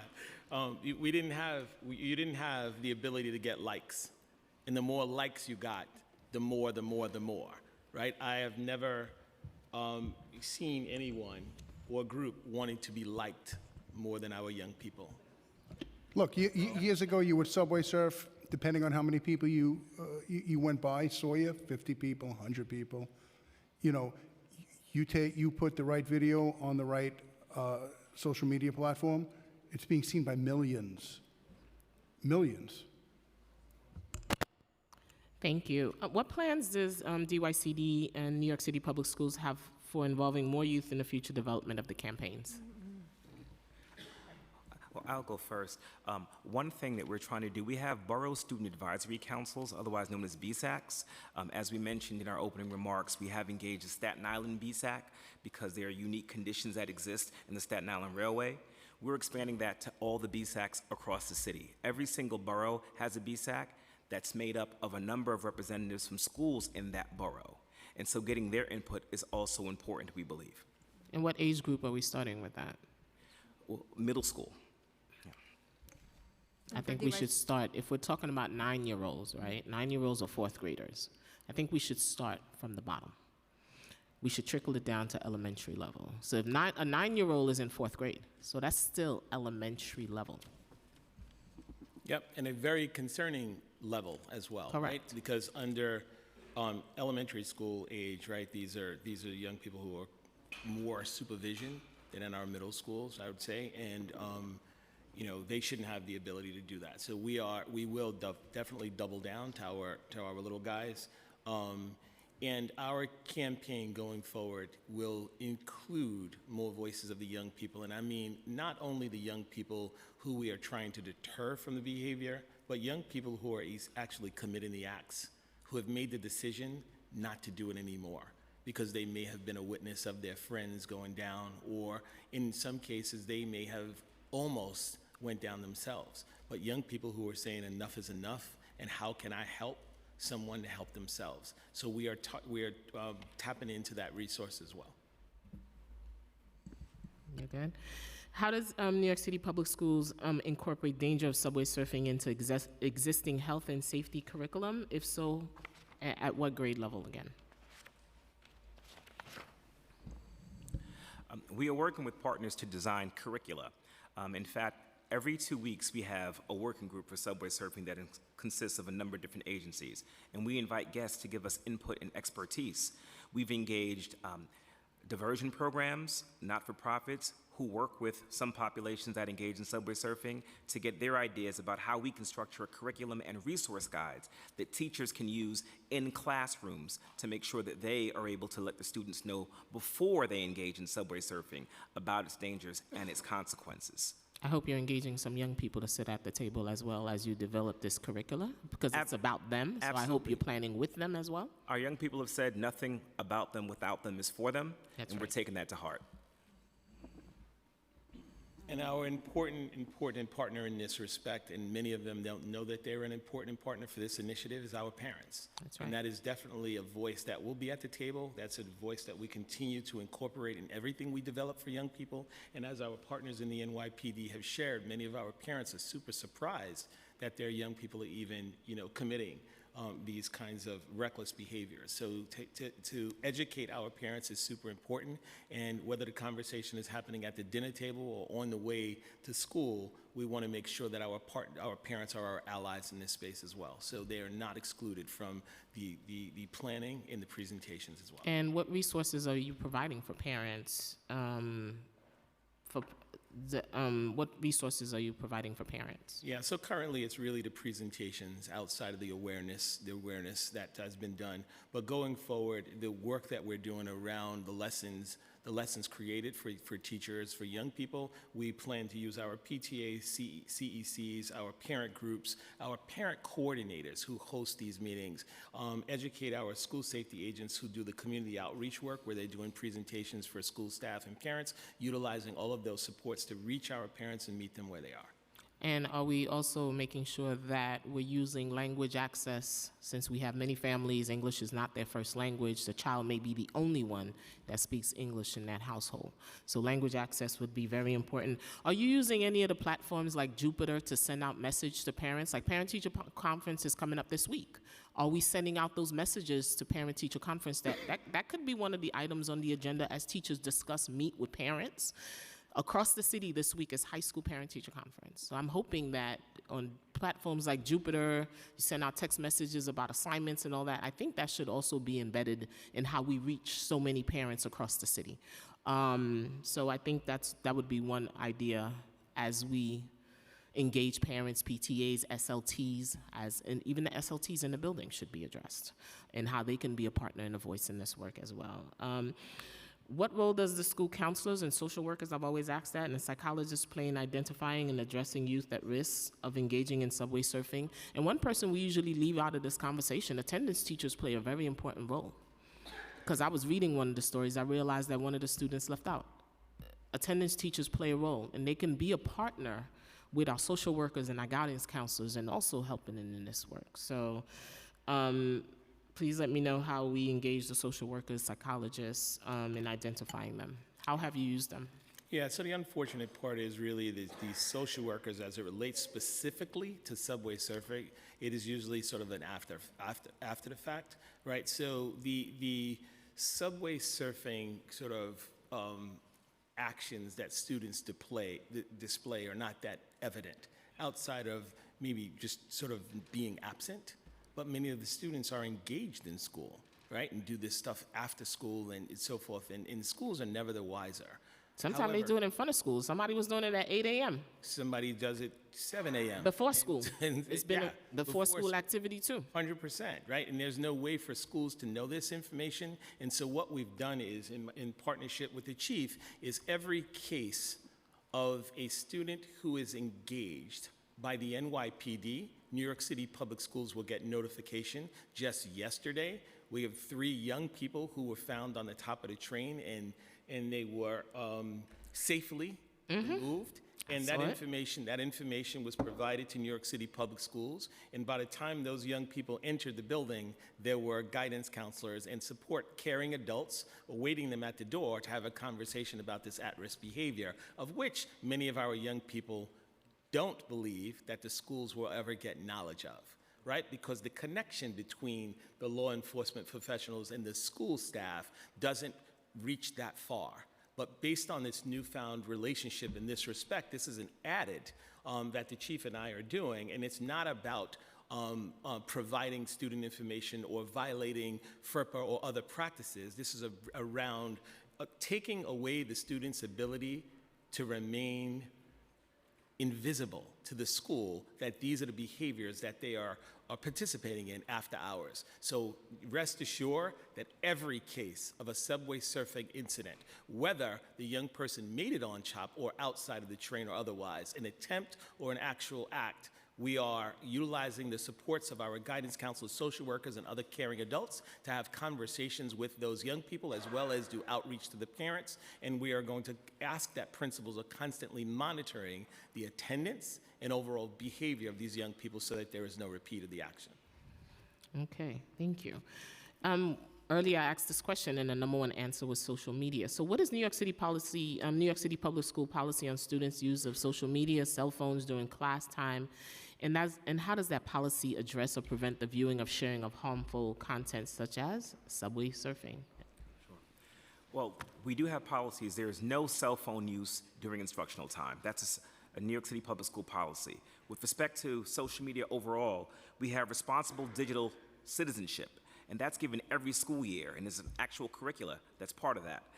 That includes appropriate online behavior, responsible use of social networking sites, as well as cyberbullying and other things. So we do take steps to make sure we educate our young people about the appropriate use of social media. I will also mention that on our X platform, formerly known as Twitter, we have anti-subway surfing messaging on that, as well as on Instagram.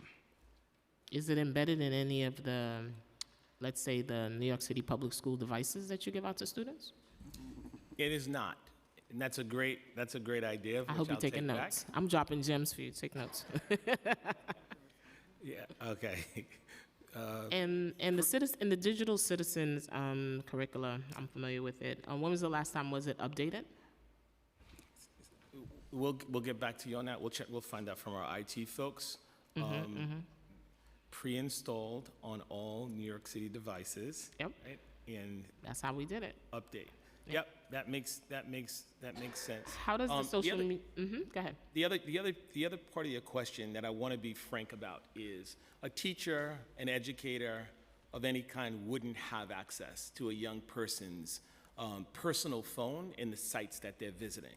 It is only when someone sees something and says something that we become aware of what sites young people are on, what sites they're frequenting. Just this weekend, there's an fortunate incident that occurred on a New York City train where two gentlemen found a young person attempting to climb on the top of the train, which was full of passengers.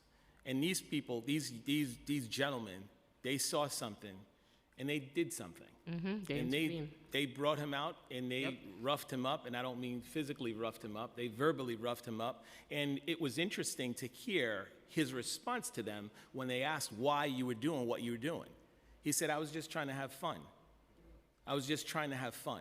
And the gentleman asked, what is fun about risking your life? And why do you think you get to do that and all of these people get to suffer if in fact you fall from this train? And this young person looked at them and he just said, well, I didn't know it was that serious. It's not that serious for me. And then another gentleman stepped up and said, yes, it is serious. I had someone who lost their life doing something reckless. They are not here anymore. What you don't understand is once it's done, it's done. And a lot of what we are talking about here today is around educating young people and the enforcement of the NYPD and the engineering of the MTA. But we don't recognize that we have millions of riders who have a collective responsibility to do exactly what those gentlemen did today. You don't sit there and watch young people risk their lives. You step up and you do something about it. And even if that something is as simple as picking up the phone and calling to say, or knocking on the conductor's door to say, this is what I just witnessed, do something. Do something, because young people bank on the fact that we're not going to do anything. So how does social media policy address youth mental health in general in New York City public schools? Because we've been hearing the number one root cause is social media. And how are we addressing that with young people? Yeah, so this is a real hard one for us, right? And so we are trying to help young people understand that it is important to take a break from the cell phone, right? If you think about what young people, just think about what we deal with. on a regular basis with our cell phones. Many of us for the purposes of our job, but for some of us for the sheer entertainment of being straight up nosy, right? We want to know what's going on. We want to know what is happening, where it's happening, and who's happening to. And our young people have this amazing, amazing connection to social media to the point to where many of them can't even put the phones down. Let me give you an example. Many of our New York City public schools have taken a position to collect cell phones from students, right? Collect cell phones from students from at the door.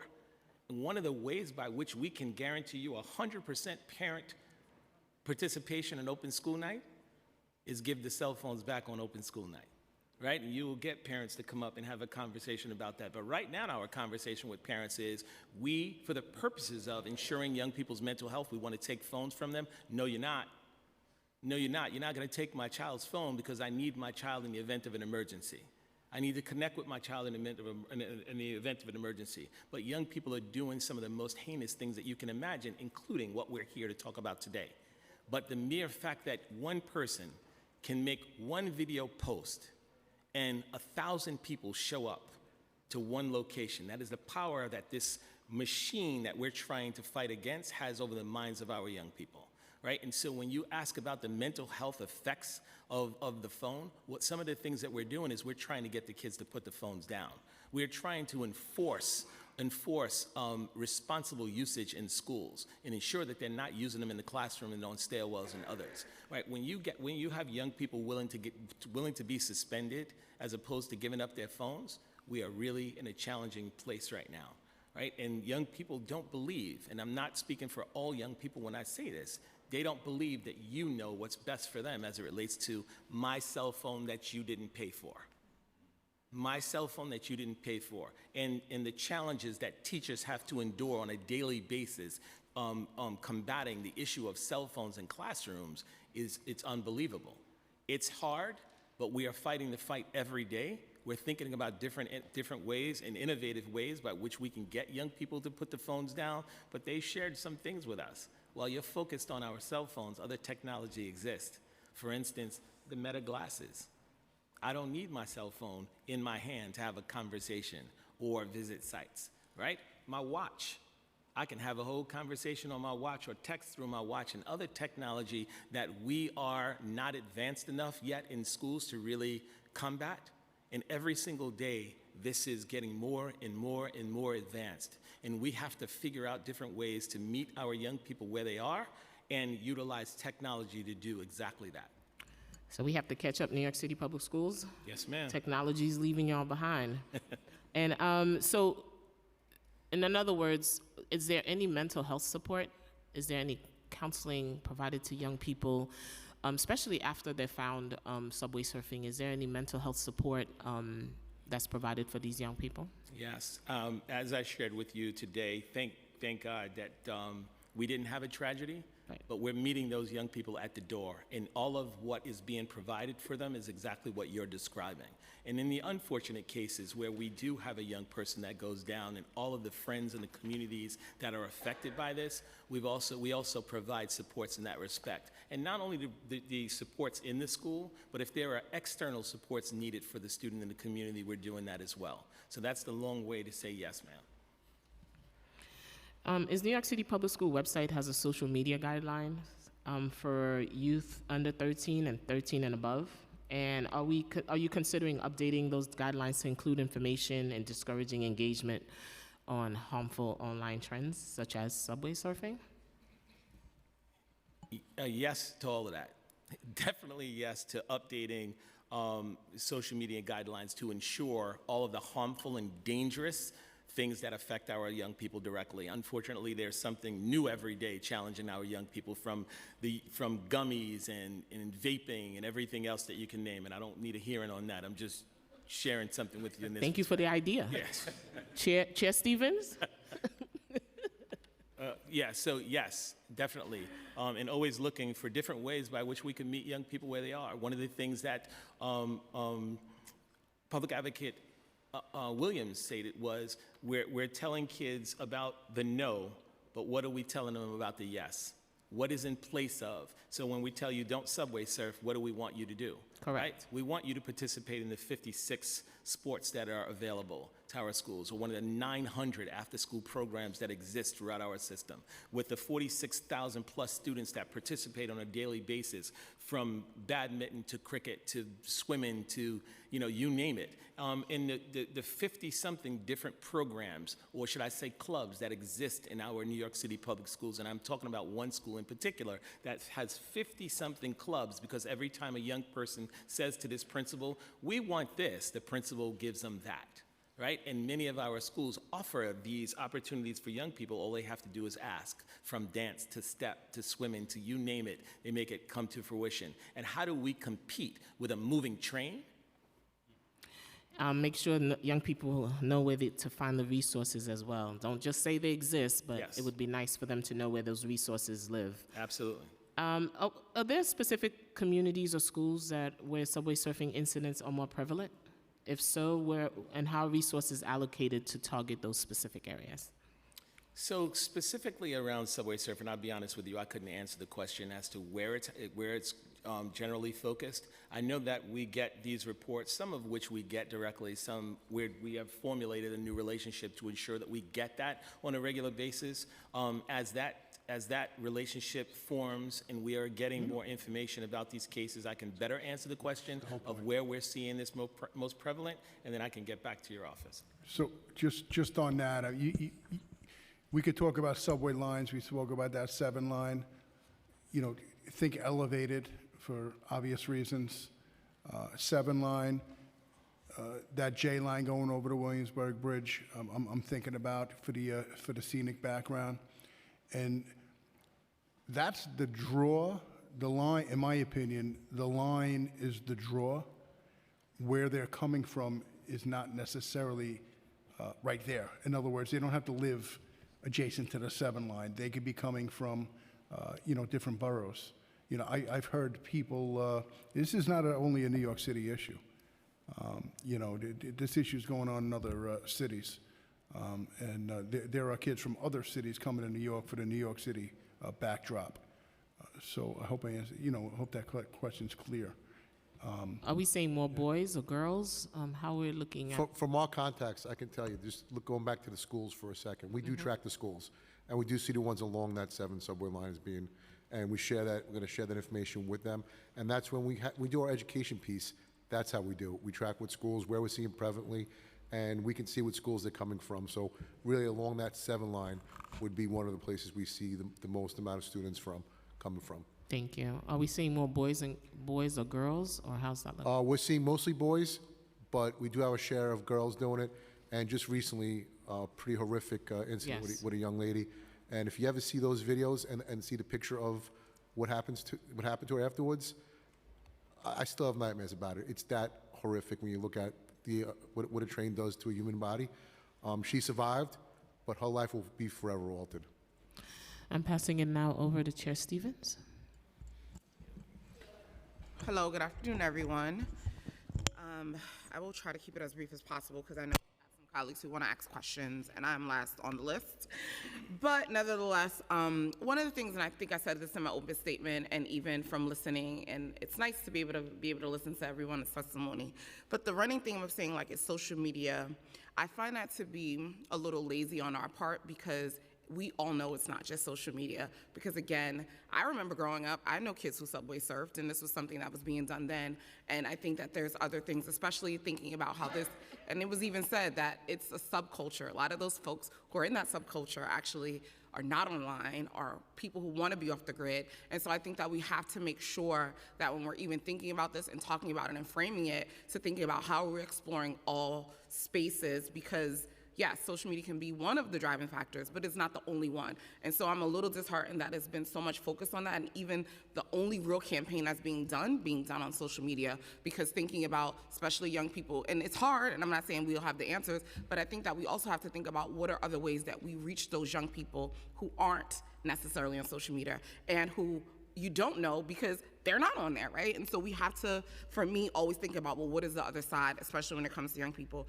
I do like that I'm hearing a lot of like trying to get young people to be a part of these conversations, and that's the route that we should be going because they're the one with the answers. Clearly, it's none of any of us, right? We are not young people.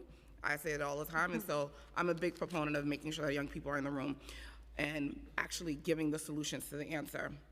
But there is a follow-up question I wanted to ask because I know when Jessica was speaking from DYCD, she said that there's a lot of supports that's given to parents that DOE is working on in collaborations. What supports exactly are those supports that parents are giving? Is this supports that we're talking about after incidents, or are we just talking about supports in general? I know DOE did say they were doing it like through parent coordinators and PTAs, but what other supports are being given? Because I think even saying through parent coordinators and PTAs, that's not enough, because we know most parents don't go to PTA meetings, and parent coordinators are overwhelmed because they have so many things to do. So when we're talking about supports, what do supports really look like for these parents, especially parents and schools that had incidents around it and programs as well? Okay. So there's a variety of supports. So one, DYCD and New York City Public Schools, we have an array of services. Depending on the situation, depending on the case, a family may be going through something, and it's different from one family to another.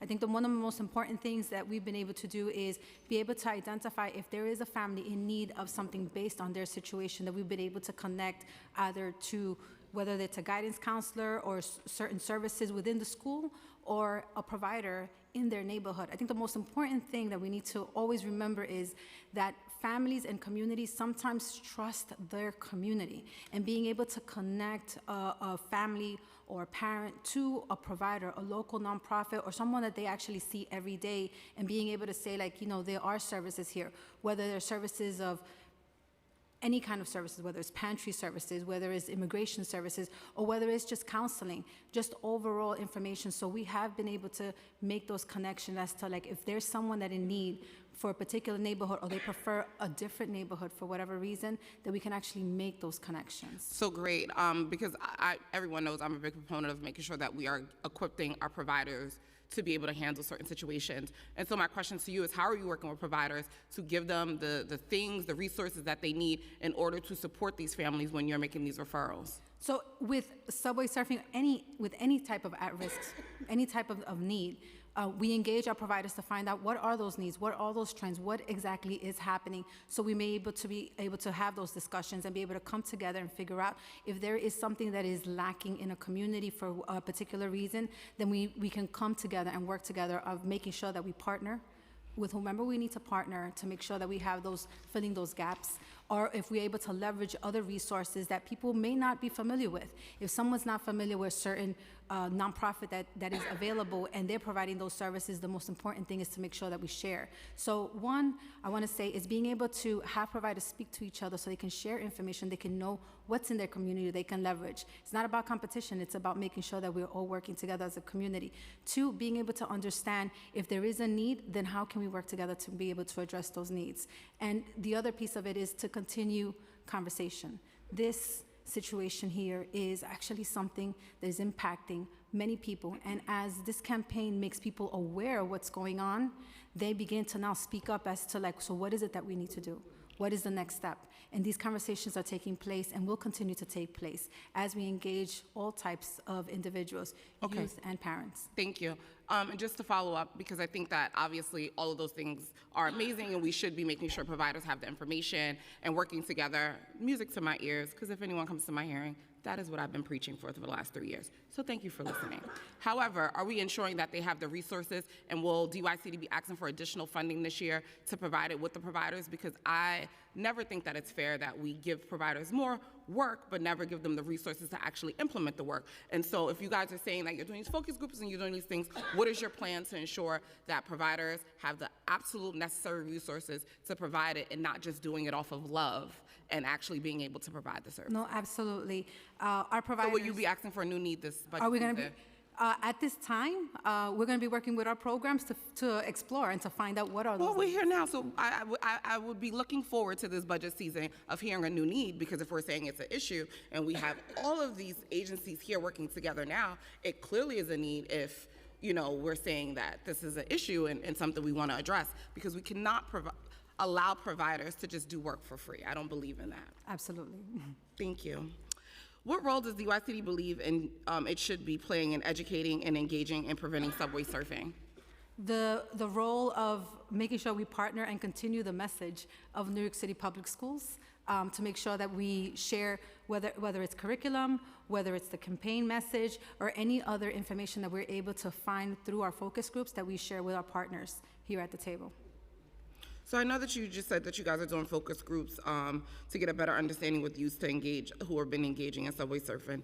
What's the feedback has the agency received about the motivations other than social media that are having these young people engage in these high-risk activities? Absolutely. So as mentioned before, and just to, a sense of belonging, a sense of being able to belong to a group, belong to a community, being able to have likes. And I know that you mentioned social media, but it's likes, whether it's social media or anyone that can actually say like, hey, you're really good at what you're doing and keep doing it. So those are the kind of things that we're noticing and we're hearing from. The peer pressure to actually see other folks doing it and figuring that this is what they need to do. And so these are the kind of things that they've mentioned and they shared with us. And so even just thinking about those things that you're saying, none of them are new or things that we don't know as adults and educators and folks who have worked with kids for a number of years. So how are we then looking at the programs that we're providing to then reflect that in the programming to ensure that we're trying to at least reach it? Because I think some of that is the issue, right? Especially someone had said at the dais that they are seeing it done during after school hours. That's when we are at our prime, right? That's when we're supposed to be game time. So what are we doing to use that information from your from the focus groups to say maybe we're not hitting the mark anymore in the programs that they don't feel belong, that they're not getting the likes and getting the connection. So how are we using that to reevaluate some of our programming? No, absolutely, and that's the key goal, being able to engage all types of youth. To be able to tell us whether or not is there any new ideas, what are they hearing, what are those trends. So we're right now looking, we're speaking to young people, we are looking into our programs and engaging other folks that are involved in the development to make sure that we are including feedback and ideas and just also engaging other partners that may be able to support in this effort of developing these new programs. Could you please explain DYCD's role in collaborating with young people to create peer-to-peer outreach programs to combat subway surfing, and has the agency found success with those efforts?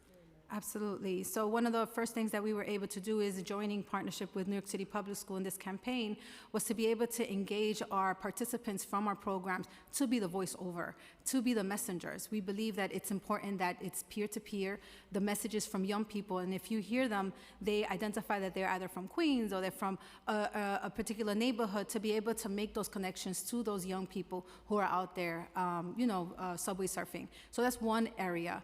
Aside from that is creating those credible messengers, but ambassadors. There's credible messengers also as friends or folks that are that people look up to be able to say, outside of subway surfing, there's other ways to look up to young people and within themselves and their community. So we look forward to tapping into that.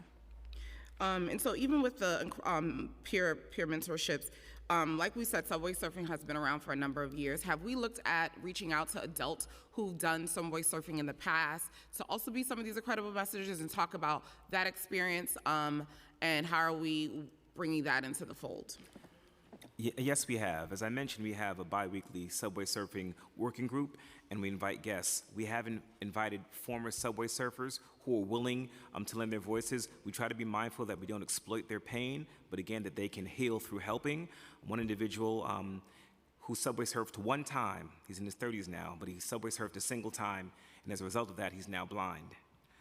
And he's willing to lend his voice, efforts, and energy to our campaigns. We reach out to other folks. We do intend to even reach out to parents who are and loved ones who have suffered losses because of this activity. We try to be very sensitive and make sure that they understand we're trying to use this in a way to stop others from engaging in it, but making sure we don't exploit them. So yes, the suggestion you make is a great one, and we are moving forward in that.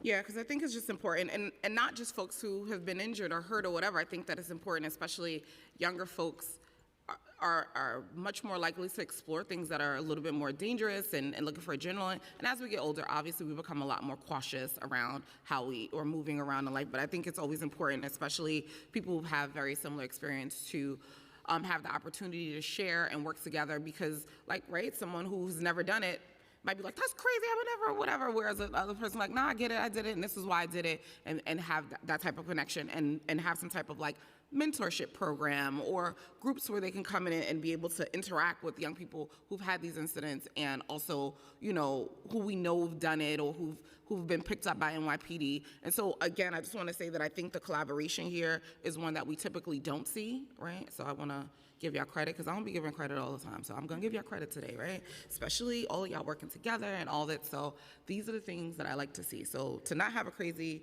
chair, I would love to always see the agencies working and harmonious and actually trying to address these things in a real way. So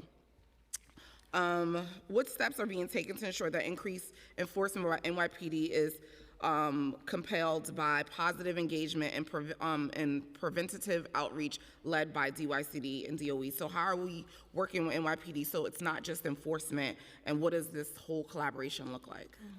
Yeah, so I'll talk to you from the relationship established with New York City Public Schools and the NYPD. The work around just really advising and bringing it to our attention that young people have been deterred from, you know, riding on outside of the train.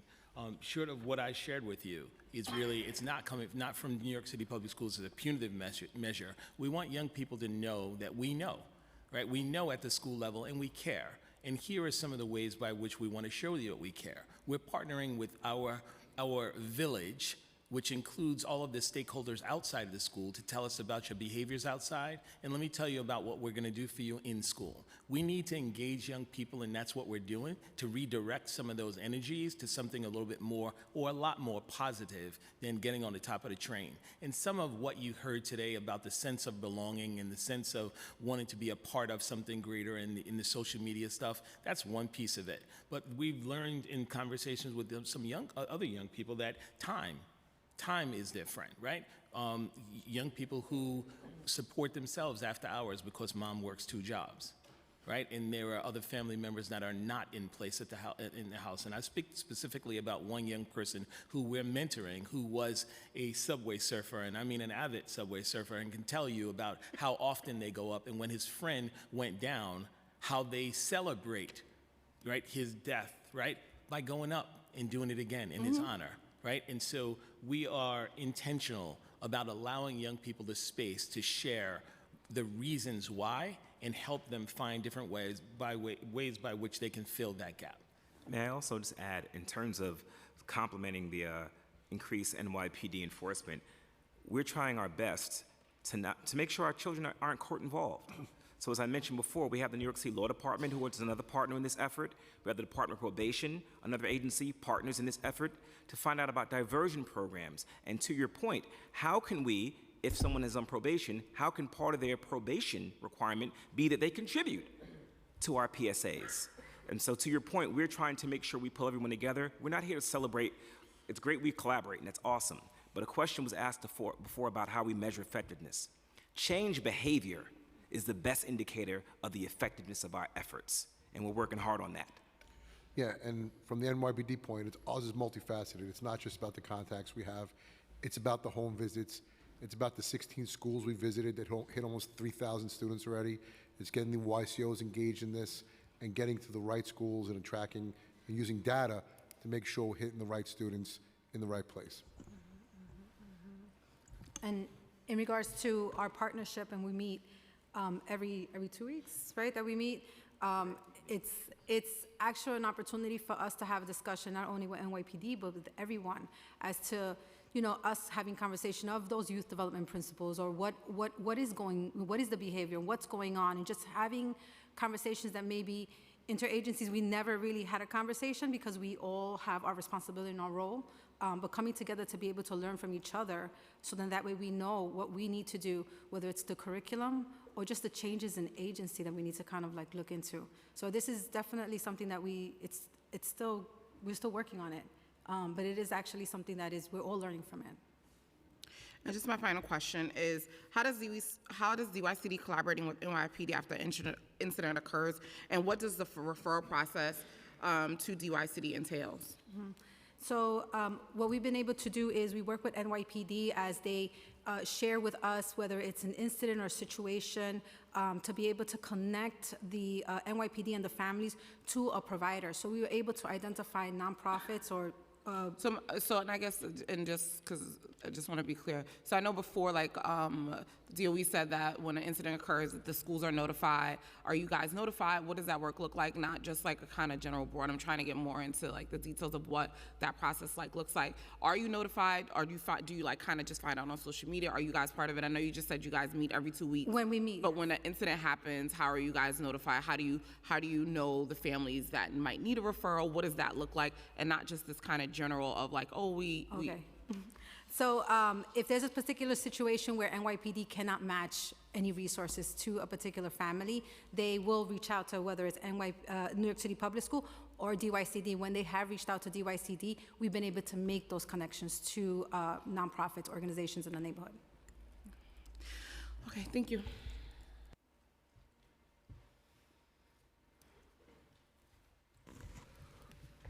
Thank you so much, Chair. Next, we will hear from Councilmember Ariola, followed by Councilmember Dinowitz. Thank you, Chair. I'd like to switch gears a little bit to Reso 59, which Chair and Majority Leader Sylvina Brooks Powers, Councilmember Bob Holden, and myself are putting forth. It's well known that I have supported the Queens Link since before I was in office, and since we have been seeing the daily struggle of our communities and what they face when it comes to transportation. Southern Queens is a transit desert. I know that you hear that term a lot, but Southern Queens and Eastern Queens is a transit desert. With few train lines and inadequate bus service, it is well past the time that residents of our borough receive the fast and reliable public transportation they deserve, sometimes which can easily be achieved if the Queens Link becomes a reality. That's why we have been pushing for an environmental impact study to determine how this rail line would serve the communities along its route. This is a key step to get the wheels turning, but we've hit quite a bit of resistance, time and time again, from the MTA.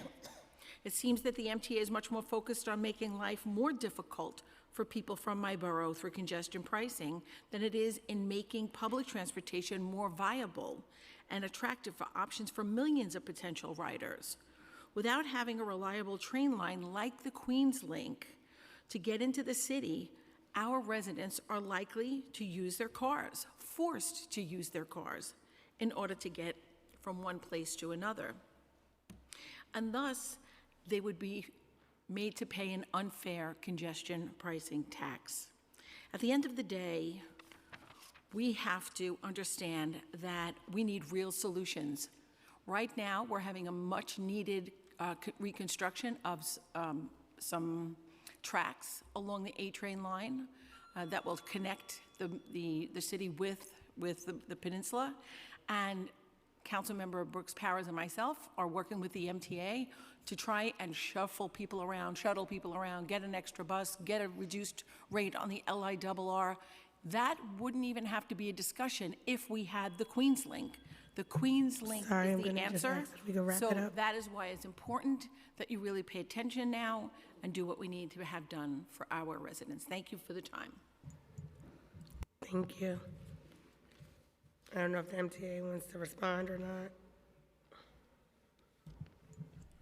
You know, first I'll say as a person who has lived in Southeast Queens for most of his life, and Chair Brooks Powers has been my council member for many years, and you know, I definitely understand the sentiments that folks have, and that's why we're taking multifaceted approaches. You mentioned things that we're doing to improve service, such as, you know, work on the A line, and I know last week we had the open house with you know, with many members here and other elected officials from Southeast Queens. We're also looking at the Queens Bus Network redesign. You can look to our community assessment in some of the work that we are looking at actively. And you know, for us, we want to continue good, faithful conversation on how to ensure that we're having good service and reliable service at that for all New Yorkers. It's very important. It's the reason that we all are here. We understand that transportation is the lifeblood of New York City, unlike other cities where the city grew and then they put transportation. New York City is one of those rare gems in the entire world, really, where the transit system expanded and then the city grew around the transit system. So we understand that when you're riding that subway or when you're on that bus, you're able to, have that millionaire or billionaire stand next to that working class mother, right? And it brings all of us together. And so for us, ensuring that we are putting the best service out there is of utmost importance, and we will continue to look at the best way to do that for all New Yorkers.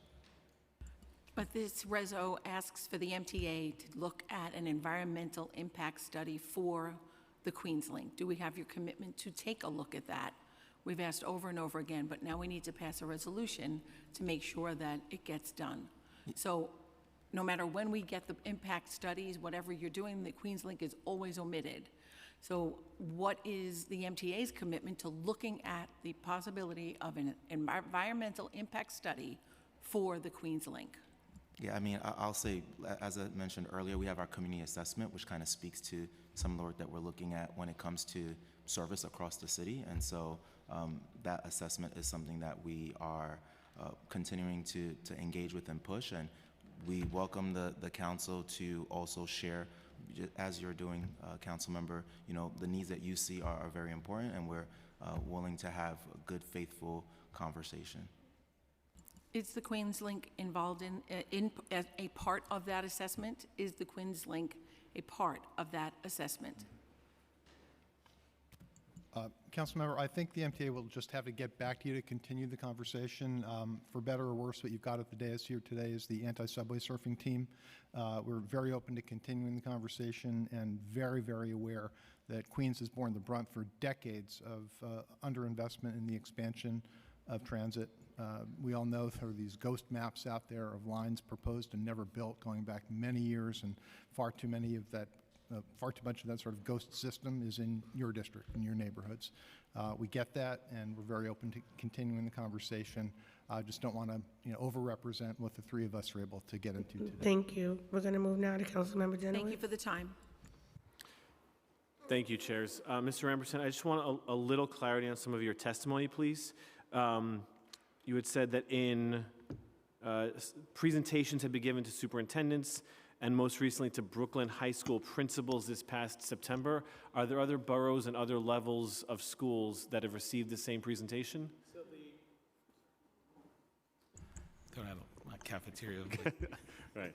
So the work that was done in September was done in conjunction with two specific superintendents, Superintendent Ross and Superintendent Prayer, who both saw this was an important enough issue to bring all of their principals together at a meeting and request that we bring in the presentation on subway surfing. It's the long way of saying the superintendents are requesting specifically. I'm not sure of how many have requested thus far. So, okay, so it sounds like it is just some schools and Brooklyn specifically. And the reason I'm asking is because while I love hearing about the connections between agencies, I heard a lot about the 7 line. And that, for example, is in Queens. And I heard a lot about the average age being 14, which means, I would guess, half are on average below 14 in middle school.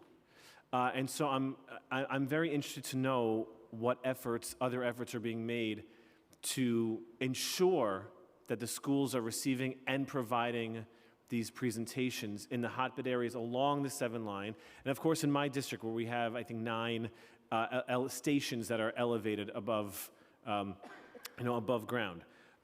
So it sounds like these presentations are voluntary.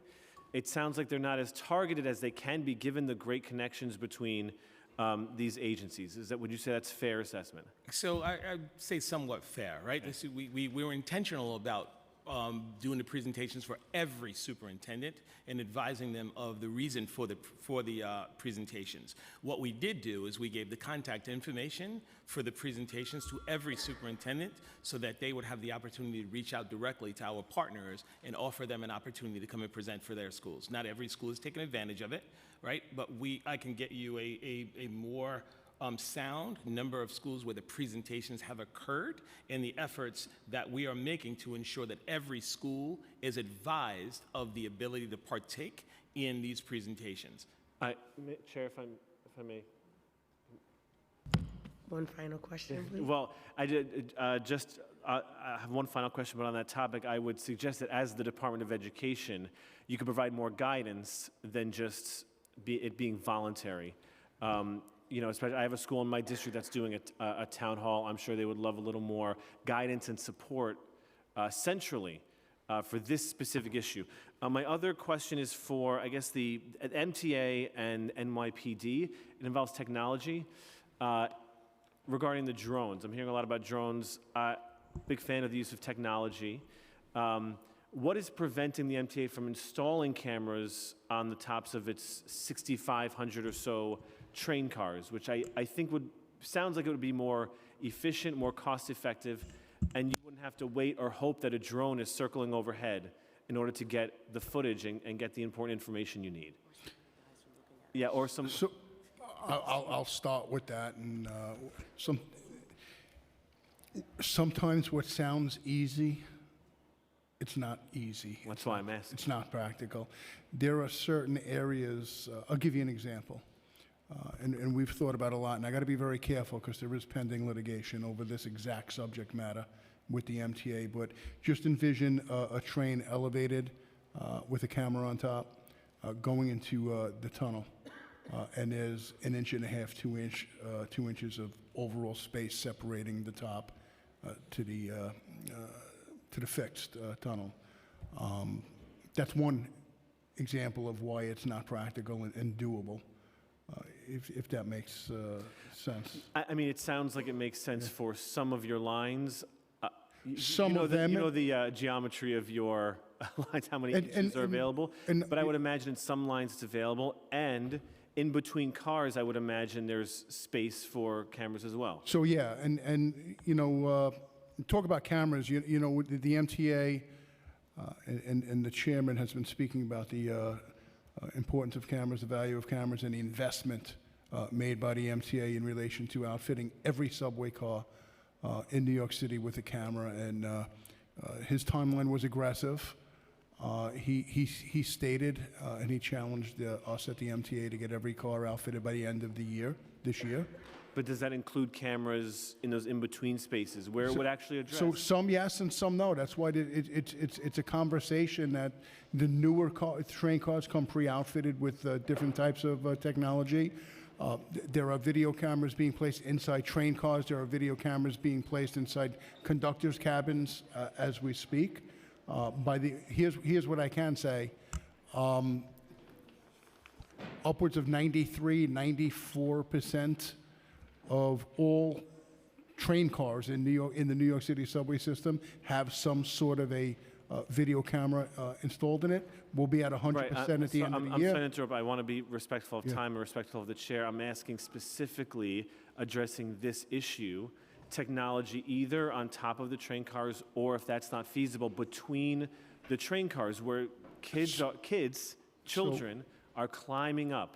And you may not see that from inside the car, but you would see that between the cars. So some train cars have the ability to capture kids going in between the train cars on video, and some don't. But this is a topic we're constantly in discussions with to see how we can do better with emerging technology. The drone is an example of an emerging technology that we came across just a few months back that intrigued us, and we piloted it for lack of better words. We piloted it, and it's if you're asking me my honest opinion, it's having success in this very subject matter. Good. Thank you. Yeah, thank you. We're going to move on to Councilmember Hanks, followed by Rivera. Thank you, chairs. I just wanted to thank you for having this important hearing. I also wanted to say hello to my dear friend, Chief Galata. We're sad to see you go, but I'm glad to see you're here in this capacity. My question revolves around more about the campaigns that we're using to deter this type of activity. Are we using more, I'm dating myself, but, in the 80s it was, scared straight. And the implications of what that reality is, photographs, pictures, testimonies that are also used to help deter this kind of behavior. But I also want to know, is there a budget implication that you would be looking to ask the City Council for to address this issue, whether it be in your respective agencies or collectively? So far, there hasn't been a scared straight approach to this, right? What we tried to use are the collective voices of their peers to help sort of deter. I don't want to date myself either. I mean, I'm a pretty young guy.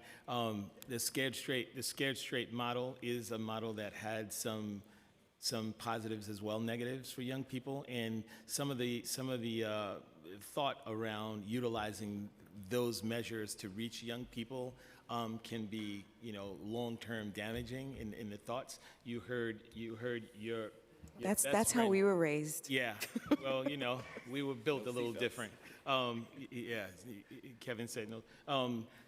Your friend, who you continue to shout out here, the chief, right? I'm just trying to figure out why the rest of us not getting that kind of love, but let's move forward. Staten Island. I get it. I made the connection. Staten Island. I made the connection, and that's why we were intentional about shouting out Staten Island in our testimony.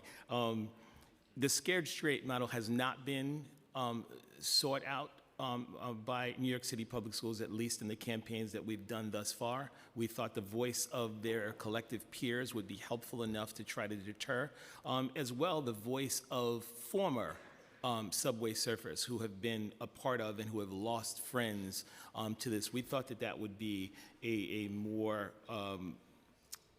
friendly approach to addressing a very serious issue as it relates to the funding that is needed to do this. I mean, we are in the process of figuring out what the leverage is going forward. We definitely want to double down and get more granular in the approach of. So we will definitely get back to council with. Thank you, and thank you, chairs. Thank you. We're going to go over to Councilmember Rivera, but first, I'd like to acknowledge that we've been joined by the Clinton School, the 7th grade class from Councilmember Rivera's district. Hi, guys.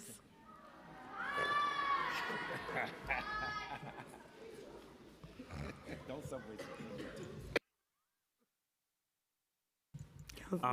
Councilmember? Okay. Oh, sorry. You wanted to finish the statement? Sorry about that. Councilmember?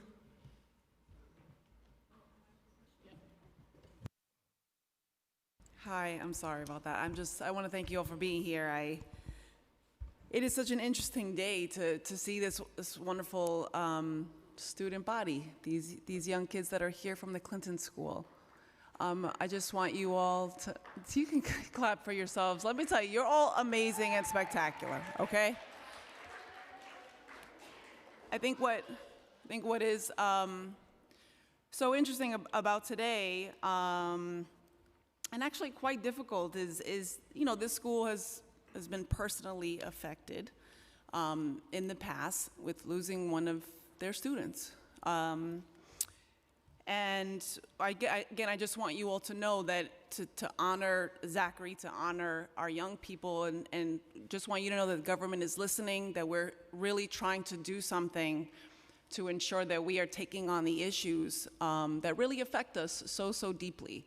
So I want to thank you all, because I really believe that you care. I want to thank the leadership on this dais, and I believe in your comments and in your testimony that I can hear and I can feel the regret, right, and the efforts, because we are doing a lot around this issue, but it has been around a long time. I mean, we've had people doing this documented since the late 80s, the 90s, and now with social media, it is really difficult. I truly do believe that you care. I've heard the PSAs. I take the train probably every day. I've funded teen centers in our New York public libraries. We have funded after-school programs to keep kids busy. There's so many things that we're trying to do as council members, but it is so different when you hear directly from someone, and you'll hear from Norma Soon, from Ms. Nazario, on her story. We have the Attorney General suing TikTok because of how social media affects children's health and leading to dangerous outcomes. And so because my time is already up, I'll just ask, you know, the number of tragedies just this year is so startling, right? So we need more outreach, we need more education, we need more interaction with young people. We need a social media blitz because we're not gonna take down TikTok overnight or even regulate it in the way that we probably think it should be. So are you anticipating funding streams in order to expand and really grow our strategies in these, you know, local councils, in the social media, in direct interaction with young people? Because we want to help. We really, really, really, really want to help. But we're also limited in what we could do.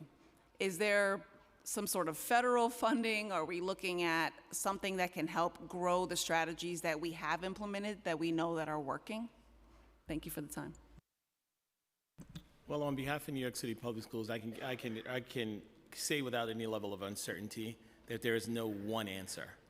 There is no one answer. Yes to all of those things that you described, right? It is going to take a media blitz, right? Using the very media that kids are using to advertise what they believe to be great. We have to combat that by using social media. We have to reach out to federal to have their input and have them emphasize the importance of these social media companies not showing these things, right? And we have to use scared straight tactics and other tactics to try to reach young people. But there's nothing like education, right? And we're going to have to do education in different ways. We're going to have to educate young people, educate parents, educate our overall community about the responsibility to do their part to ensure that young people are not doing the very things that they don't know is going to be hurtful and harmful to them. The thing about young people is they don't think it can be me, and it could never be me. The other part of being young is we never think we get old. The unfortunate part about never thinking you're going to get old, some of that may be a reality for some of our young people who make these bad choices. So to answer your question, yes to all of those things.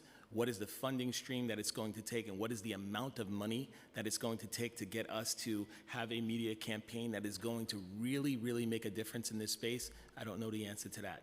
I know that the collective minds are in the room. You just pointed out on the Clinton School, and I think that some of what we're looking for in terms of answers are in this exact room. It's going to be the voices of the young people. It's going to be the voices of all of us in this respective government, and it's going to be higher government to answer this question of, you know, what is it going to cost to save a life of a young person?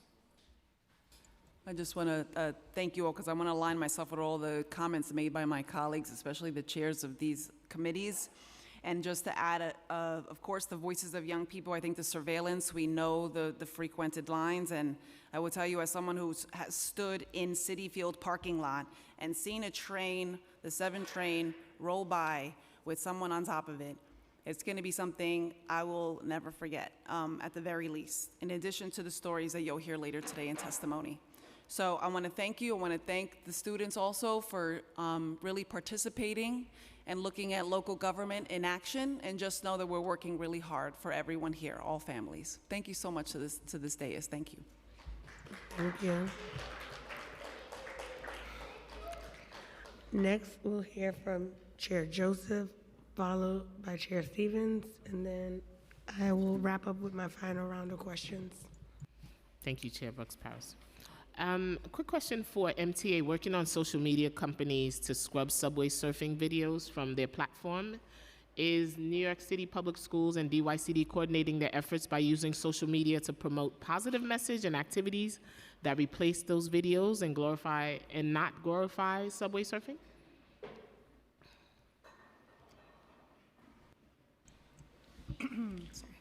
So DYCD, through our social media, we are. Currently, we're engaging in participating young people to message out through our social media about our programming, our just overall activities and just opportunities available. But we'll definitely continue to utilize our young people to make sure that in social media, they share the campaign and just any information that has to do with this issue. Likewise, for New York City Public Schools, all of our platforms, we do include anti-subway surfing messaging to combat some of the messaging they're receiving on other platforms.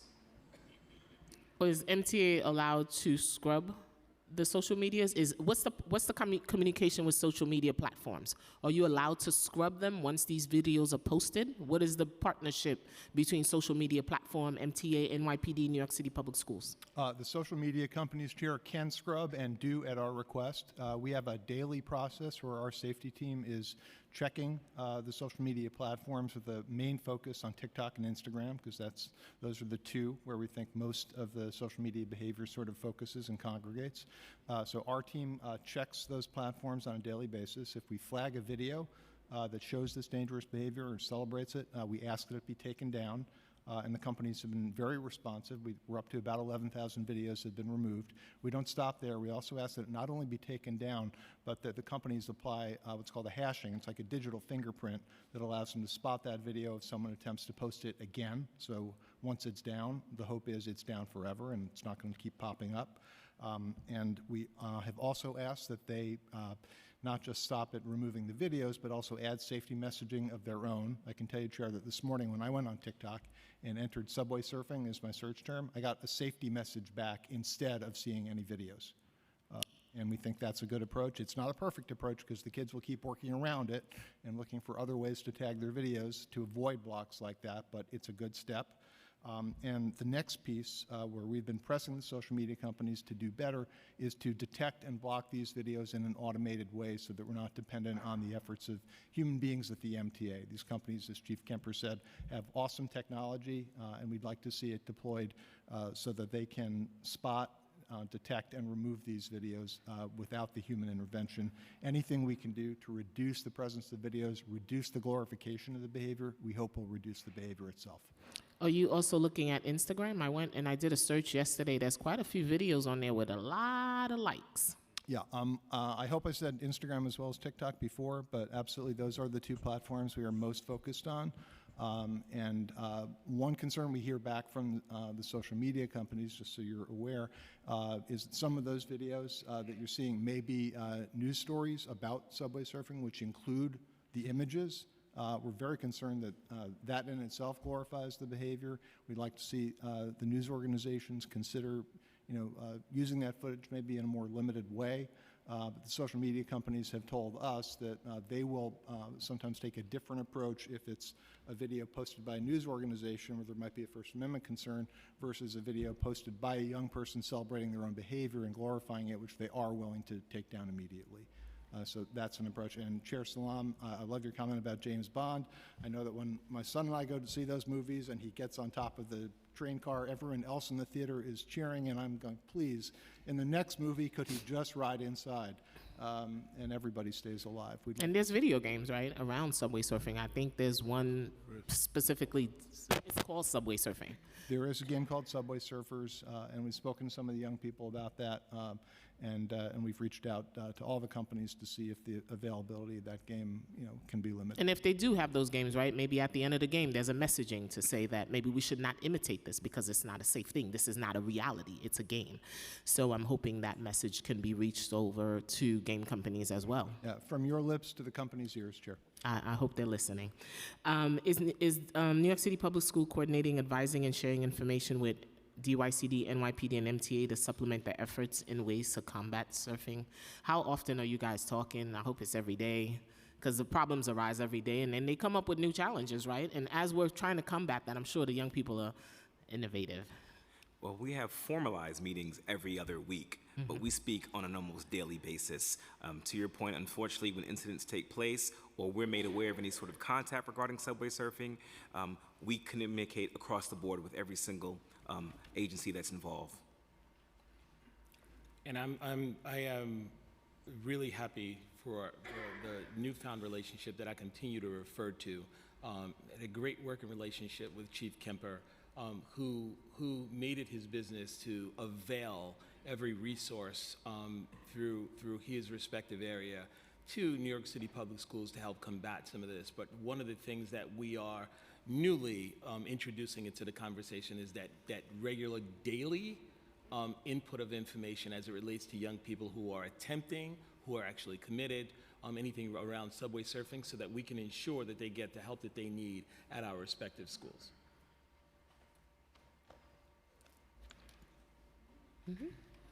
Chair Stevens, thank you. Well, one of the things that I love the most is when we have a hearing and in real time, people be like, hey, ask this question, what's going on? And so that's what's happening right now. So one of the things that actually has occurred, my office is right outside 170, so we have a train station that's outside, and my staff sent me pictures of young people train surfing, and there has been a lot of talk, as council members and was stated, about the 7 line and what that looks like. And so I know DOE already kind of talks about it's been more of a superintendent initiative, and don't worry, I will be calling Harry as soon as we leave here because they'll be zone 1. But also just thinking about DYCD, have you identified local organizations that are in the area to be doing this work? And then also, all right, I'm gonna ask the next question because I'm gonna give you a break because this is your first hearing with me, so I won't. So I'll ask the next question after that. So for DYCD, we are, as folks are identifying these lines, and I believe it's either the 6th line in the Bronx or some other lines that they're No, the 4. Number 4, is being able to identify these lines and being able to now engage the providers. So yes, we do plan to engage. So you haven't started that already? We have started providing information on the campaign, through provider meetings, educating, making people aware, but we do commit to be able to provide information and engage the providers, yes. Okay. And just also to just want to also just say, even like the 4-4 has been great because my staff will be able to reach out to them. We have a great working relationship with them, and they've always immediately jumped into action and have been supportive. But I think specifically, like I know obviously one of the things that I always say, when people commit crimes, they don't intend on getting caught. So just because we're only seeing it in Queens doesn't mean it's not happening in other places. So we need to make sure that we're not only just targeting those places, but in other places, and specifically districts like mine that are typically under resources, and people have so many other things that we're dealing with that it might go under the radar, like, oh, they're not doing it there, but literally my staff are sending me pictures in real time of seeing it and having to coordinate with the 4-4 to get the officers to intercept the train surfing situation. So just want to make sure that we are starting to work on a plan. Like I said, I will be reaching out to my superintendents, and they will be on this as well, but also thinking about how are we providing those providers in the area. But my next question is also thinking about how are we using the CMS sites as well, because I think it's also important. Like, they're not necessarily credible messengers with that, but I think that they're already on the ground and they already have different relationships with young people. And so how are we using the CMS groups to also help combat this as well? Yeah, definitely. I mean, they are our providers as well. I know. That's why I asked. And, I know and being what y'all able do. to educate and making sure that they're involved in the effort. So yeah, definitely moving forward. So have sure you the guys CMS already started those conversations? Have you given them information? Are you planning on doing some trainings and those outreach? Are we putting them into train stops to also at some of these high time areas? Like, what is the plan? Because, you know, you guys know how I am. I'm very much, if you say it's a priority, then what's the action plan to actually show me that it's a priority? No, absolutely. I think your suggestions are very key and important. We'll take that back, and it's about engaging all our providers, so definitely. Okay, so I'll definitely follow up to see how do we continue to provide the CMS. And then another question that I got as we were sitting here, one of the vice chairs of the Neighborhood Advisory Board said she was happy to be hearing about this hearing, but you guys have not even used them to get this information out. So how do you plan on using the Neighborhood Advisory Boards to spread the word on the dangers of subway surfing? Well, it's about, like I said before, in making sure that we are including everyone, not only our youth programming, but also including our adult programming and the NABs. So moving forward, we'll definitely be including them in this information as well. Yeah, so that was one of the questions that came across as they have. She was saying that she heard about this hearing and she was listening and wanted to like reach out to just say that they think that they could have some resources to be able to support this. So I think that we need to be thinking about this, like you said, putting it out to everyone, but we can't wait. And so I think that I'm always a person who, how are we walking and chewing gum at the same time? And so if you guys have been meeting every 2 weeks, then my expectation is that those things are expanding and it's not staying within you. And so hopefully when we have some follow-up conversations, which I always do, that we'll have more information on how you've started working with CMS groups. How are you making sure that the providers in key areas are also able to do outreach and be equipped for that? And is it something that we could think about of possibly having some CMS providers at some of these train stations at high time hours? We have CMS groups who are out there doing, safety walks. Maybe we need to be thinking about how we then deploy them to say we're doing safety time in the train stations alongside with NYPD to kind of reach some of these young people. Those are all the questions I have, and I see Chair Brooks Powers back, so thank you. Thank you. I just want to quickly add on to what Chair Stevens says. Are you also engaging community boards? Because they also is another vehicle in getting messaging out to communities, right? When we talk about extending this information to communities. Does New York City Public School work on curbing subway surfing come out of a New York City Public School budget? Is there a line budget for that? Mic check. There's not a budget for that. I definitely know that with our collaborative efforts to extend this campaign, there will definitely be a cost that goes with that, especially since we are utilizing the kindness of our schools to make this come to fruition. And while Principal Max in Art and Design and others did an impeccable job of working with our external partnerships, we know that the school is doing it on their budget, and we can't have that be the case. So going forward, that is definitely one of the things that we're looking into. So so there's no dollar amount attached to your marketing outreach that's done all pro bono and using resources within New York City Public Schools. So are you going to be making a budget request this year concerning subway surfing? I am sure we are, and you will hear from us shortly. We got you on record, because I better see a new need. I'm sorry? I got you on record, so don't come back and be like, oh, we don't need it. Yeah, exactly. So it's on the record. Oh, I didn't know it was on record. We don't need nothing. Got him. Thank you, chairs. Thank you, chairs. Just a couple more brief questions. I thank my colleagues for getting into the social media component of it, because I think social media plays a very big role in continuing to entice young people into thinking that this is something wise to do. But has the MTA studied other global cities with similar transportation networks to determine whether they deal with a similar problem? And if so, what approaches have they tried? I'll go first. Chief Kemper might want to comment as well. We talk to our fellow transit agencies all the time about this issue and other safety and sort of human behavior challenges. Notice I said fellow agencies. I didn't say peers, because the New York City transit system is just absolutely unique in terms of its scale, the amount of service and the breadth of service we deliver, and the amount of challenges we have to deal with. Those conversations happen all the time with other transit agencies, not just in the U.S. but globally.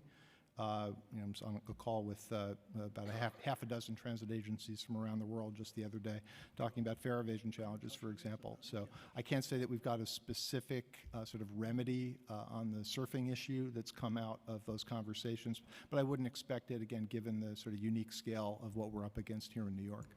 Understanding the uniqueness of the MTA and separating that for a moment and looking at other transportation agencies globally, have you seen any that have been working to address subway surfing because they have that taking place as well, and looking at them and saying, that seems like a good thing to kind of continue to explore? So, to your point, I could speak about another city in particular. I had a conversation with their police department about subway surfing. Which city? Chicago. And they, the way it was described to me is that they had a similar issue. I'm not sure about the scale as compared to New York City, but as far as their approach, consider me biased, I thought we were collectively, as all the agencies working together, you hear what we're doing. And we've been doing this for quite some time. We didn't just start doing this. I thought we were far ahead of what they were doing. But to your point, and that is a great point, I'm only here 5-6 weeks. That's actually a good idea for me to reach out to some other security officers from other transportation agencies around not only the country but the globe and see what they're doing. So thank you. Yeah, because I think like even in Asia, Asia's pretty forward in their transportation infrastructure. So I would be curious to see if they experience things like that, but in terms of the sensationalizing of subway surfing in one aspect, but then how they respond to it.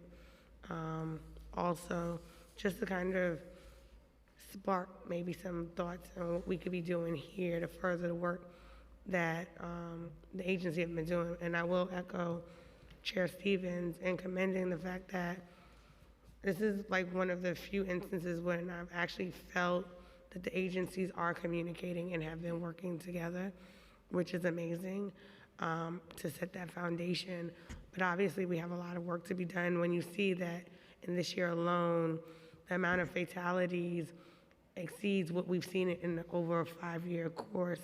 So that means that something is happening that is moving more and more young people to do this. And the response has to be quicker, and maybe we have to look at other options to that. And Chair, if I may add, we're, at Transit, we're part of a global organization called UITP. And it's, transportation professionals coming together and talking about various solutions, including subway surfing. And we've actually been one of the leading agencies on it, thinking through what are, solves. We've shared, the campaign that we're doing. We've shared, various ideas that we have, and people have, also shared information with us on what they're doing to solve it. And, it's real disheartening because everything that we're doing, it frustrates us because we haven't quite got that formula right to the degree that we wish, but we are one of the leading folks around the globe when it comes to addressing this. And we're gonna continue talking to our partners on what they're seeing. And so I just wanted to let you know that we are actively doing that. No, I appreciate hearing that. And I know it's been asked in a couple of different ways, but I'll just ask it as I get ready to close. What additional assistance does MTA need from the City Council and the city agencies to curb the incidents happening? And what are our next steps from here? Because today we wanted to have this public conversation as a starting point. We are here as your partners as well. So I'd like to have a clear idea of what our next steps look like. Thank you for that. For us, in terms of next steps, one thing that everyone spoke about here is how do we update, the campaign that exists and, bring that, 2.0 version of it alive. On our end, we've been charged by Chair Lieber and by President Critchlow to look at what are some immediate solves that we can do. And so we are looking at that. You heard earlier, and I know Councilmember Dinowitz kind of pinned down on it a little more about cameras. We were charged to have 10,000 cameras across all of our fleet, and we will have, by the end of this year, all 10,000 cameras in all our fleet. So every subway car will have cameras. And I know that, people say, hey, where else can we place the cameras? Recently, there were two 13-year-old girls who were trying to climb on top of a train, and the camera did see them, and we were able to stop them from climbing on top of the train. So we will continue doubling down our efforts. We are going to look at those engineering solves and revisit some things that we've thought about in the past, and see what is that implementation process, what would that look like, and we'll continue to have those good faith dialogues with you and update you on what we're doing on our end and working with our city partners here as well. And I'd like to explore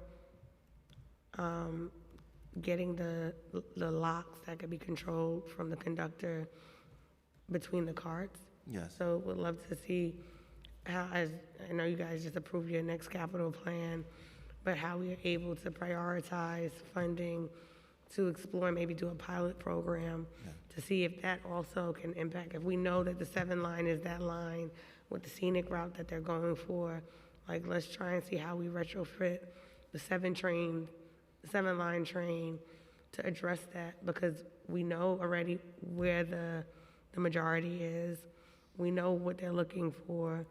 And so next step is to being able to look at how we impact the infrastructure. And I know at one point MTA had installed the glass barriers at some stations also as a way of preventing people from like jumping onto the tracks and things like that. That pilot program that you all were doing, and I'm not sure how it's going, but just thinking about how we can move in a pilot fashion to try and combat some of this and thinking outside of the box on that. I would love to see that and get a report out from the MTA on that.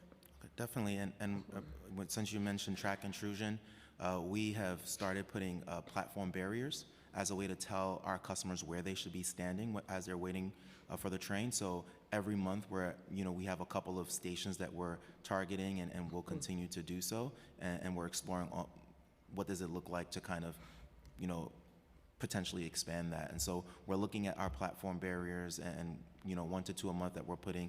The platform screen doors we were not able to move forward with, but these barriers have proven useful. We're hearing back. We have our surveys that we put out every month and also our quarterly surveys. We're hearing back from customers and saying that it's very useful knowing where they should be standing, waiting for the train. That way, it decreases the potential of someone, going into the roadbed. And, we've done other work such as our blue light pilot, where, having a particular colored lights and type of lights actually, decreases the likelihood that a person would have adverse behavior, including jumping onto the roadbed. So we've put that in a number of our stations across the system. And so we're looking at many different avenues, not just to combat subway surfing, but also to combat track intrusion as well. Thank you for that. And then the last question will be on Queens Link. I know my colleague asked about it earlier. I know most of the team here is focused on subway safety, so hopefully you can answer. I just want to know if there's been any internal analysis of the Queens Link project and the Queensway Park. Yeah. I'll say that in 2019 there was a white paper on Queens Link, and that study is also in our 20-year needs assessment, but we'll follow up on anything further regarding it. But did it take into account the Queensway Park? Ideally, because I know my colleague, Councilmember Shulman, has worked extremely hard on the Queensway Park, and I think the best of both worlds is for that community to have their park, but at the same time, that the right-of-way stays open for the Queens Link for the communities that we're trying to bridge a transportation gap for. And so I know we've been talking about it for a couple of years with the MTA. I really would like to see a true study, because I know there was white paper. I know it was included in the document that you mentioned also, and I saw that when it was first released. But I would really like to understand it through a true study, to understand what that impact is, to know whether or not this is the right way to go, right? What is the impacts on the ridership? What is the impacts on the homes that it may have to traverse? So we won't know that without a true study. And in the past, I've offered also funding to do a study that the MTA did not, want to accept. They were going to lockbox it. So, right now, I would really love the opportunity to revisit this, to find out how we are able to address the two needs of two different communities. One that wants open space and should get it, and another one that deserves transit equity and should get it as well. So I do want to just request that the MTA consider doing a proper study. We hear you loud and clear, and I definitely will be circling back personally to talk about this with you. Well, thank you all for coming, being a part of this important conversation. I thank Chair Lieber, President Critchlow for their commitment to this conversation as well. I really appreciate the MTA being a part of this conversation, as well as all of our city agencies. As a mom, it's just been extremely heartbreaking to see these videos. And when Councilmember Riley reached out to me, he actually sent me the video when he observed it, and it like shattered me. And so we've been full force ahead on this as colleagues, as you saw how today the dais was full, because this council considers this a top priority. Senator Comrie also was on, but had to jump for a meeting. He will be submitting his testimony for the record. And this is something that is a concern for him as well as chairman for corporations in the state Senate. And so again, we thank you for your partnership, for your cadence, your transparency here today in this conversation, and I'm looking forward to the next steps when working with everyone here. Thank you. Thank you. We'll now go to the public testimony. I now open the hearing for public testimony. I remind members of the public that this is a government proceeding and that decorum shall be observed at all times. As such, members of the public shall remain silent at all times. The witness table is reserved for people who wish to testify. No video recording or photography is allowed from the witness table. Further, members of the public may not present audio or video recordings as testimony, but may submit transcripts of such recordings to the Sergeant at Arms for inclusion in the hearing record. If you wish to speak at today's hearing, please fill out an appearance card with the Sergeant at Arms and wait to be recognized. When recognized, you will have 2 minutes to speak on today's hearing topics: oversight, riding safely, addressing the dangers of subway surfing, Reso 59, resolution calling upon the MTA to conduct a comprehensive environmental impact study on the viability of the proposed Queenslink project, Reso 187, resolution calling upon the MTA to conduct a comprehensive environmental impact statement for the proposed Gun Hill Road Electric Bus Depot charging facility. If you have a written statement or additional written testimony you wish to submit for the record, please provide a copy of that testimony to the Sergeant at Arms. You will also email written testimony to testimony@council.nyc.gov within 72 hours of this hearing. Audio and video recordings will not be accepted. I'll now call the first panel. And that will be Norma Nazario, who is the mother of a young person who unfortunately lost their life due to subway surfing.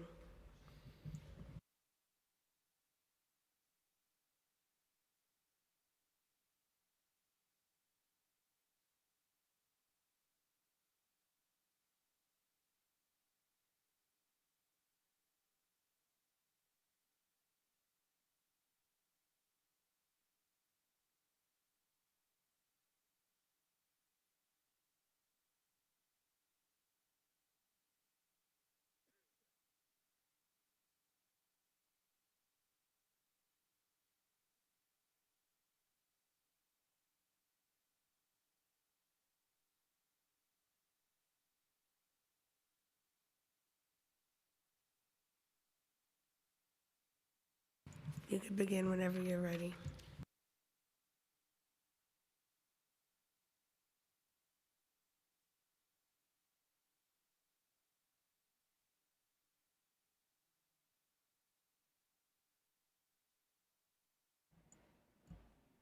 Now? Oh, hi. I don't know if it's morning or afternoon, been here all morning. Before I tell the story about Mr. Zach, I call him Mr. Zach, I don't know if I'm allowed to comment on everything that I've heard this morning, whether it's that NYPD, the MTA is no longer here, and the Department of Education. So before I tell the story, I want to say that unfortunately, some or most of those statements that the MTA mentioned, unfortunately, they're not accurate. Just last night and every other night, since Zach passed away, I received subway surfing videos. Also, I know social media is the #1, but social media could be easily banned. It could be easily blocked. The MTA is physical. MTA could do a lot more than social media. Unfortunately, they be able to do, like I said, since Zach passed away, you could close the doors. When there's an emergency, you could have them open. That's the only way that they can subway surf. They kept on stating that they're gonna put the cameras is hard and all that, and it's not. It's really not, I'm sorry. With that being said, I also wanted to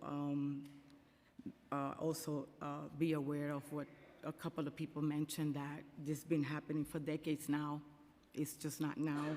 And the MTA got only statements and announcements. They need to do action because Zach didn't die in vain. I mean, unfortunately, social media is the number one, but MTA was able to do better, knowing that it was about 30 years this year. Okay, so going forward. I know that I sound like a broken record every time that I speak about Zach and how he was and the subway surfing and social media and all that, but the MTA sounded like a MTA sound like a broken record also in social media as well, and the video's still up, and the MTA have not done anything. When I sound like a broken record is to avoid other parents to sit here like I am, and for other kids to lose their lives. So moving forward, again, I'm sorry, my name is Norma Nazario, and I'm Zachary's mom. Zach was an amazing son. He was so smart, funny, and he had many friends. And I thank also, now that I'm talking about friends, I thank also Ms. Rivera and the Clinton School, that's Zachary's school, for coming. They did a plaque, and the plaque is in the school. He was an old soul, and his favorite music was Nat King Cole and Frank Sinatra, which I played in his funeral. Zach was also looking forward to serving his country by joining the Marines after high school graduation. Zach always had an interest in history, and his teachers called him the historian. I loved learning new things from Zach. Zach especially loved to research the history of New York and the New York subway system. Zach's interest in New York history led to him being targeted by TikTok and Instagram's algorithms. For those of you who do not know how an algorithm works on social media, it sees that you like particular content and gives you more of it. If you continue watching, the algorithm will continuously feed you like being in an all-you-can-eat buffet, unfortunately. Zach's interest in the New York subway system led him to see subway train surfing videos on TikTok and Instagram, and then Zach constantly bombarded with the same type of subway surfing content, all powered by TikTok and Instagram's algorithms. I often monitored Zach's phone, and he even shared with me harmless videos and funny pictures he saw online. But I had no idea he was being shown subway surfing videos or that he would attempt to subway surf at all. And on February 20, 2023, I was blindsided when the NYPD detectives came to my home to tell me that my son had died in a subway surfing accident. I believe the dangerous subway surfing we're seeing in New York is made worse by social media. Social media can have a detrimental impact on the mental health of our young people.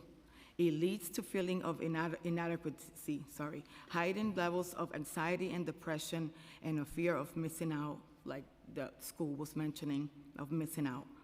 My son Zach developed some of these traits himself because of social media, but I couldn't imagine he would die by being influenced, seeing subway surfing on Instagram and TikTok. Even though the MTA pushes initiatives to tell kids not to subway surf, like I was mentioned earlier, young people have complete access to unlocked subway doors and other access points that no alarms and other systems in place to keep them out. Zach was shown exactly how to easily access dangerous areas in the MTA system and encouraged to do so on TikTok and Instagram. Zach has a horn in his drawer that I found, and how did he get that horn? I also saw a video, unfortunately. He was twisting the sidewalk and picked up the thing and just went under the tracks. You know, MTA, I heard everything that they said, and I'm glad that you guys is having this, but MTA is really not doing what they're supposed to do, I'm sorry. Not only because I saw lost Zach, it's just because of what I've been shown and what I know, in fact, that I have videos and stuff, and it's outrageous. I urge parents to keep their children off social media as much as possible and talk to them about the dangers of subway surfing. What parents see on social media is not much different than what children see on social media. I am here today holding Zach's funeral card. No mother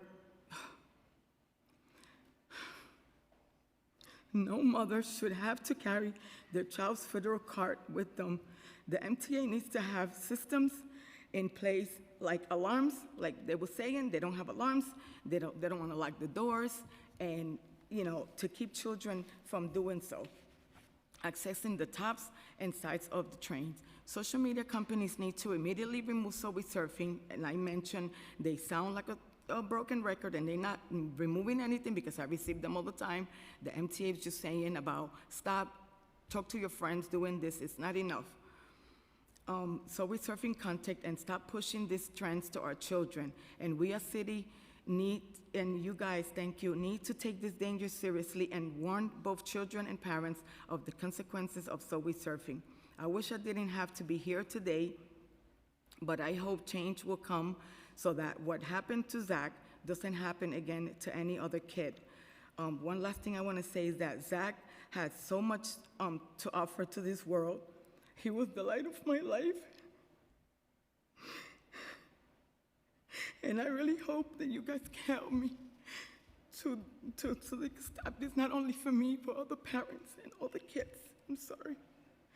And I thank you and thank the NYPD for that, for the drones. I really wish that they would have done that before Zach passed away. It's a great thing. The MTA is just, they need to do, their information is inaccurate, I'm sorry. I think the school, I'm looking forward also to be with the schools, and I could go and speak with them.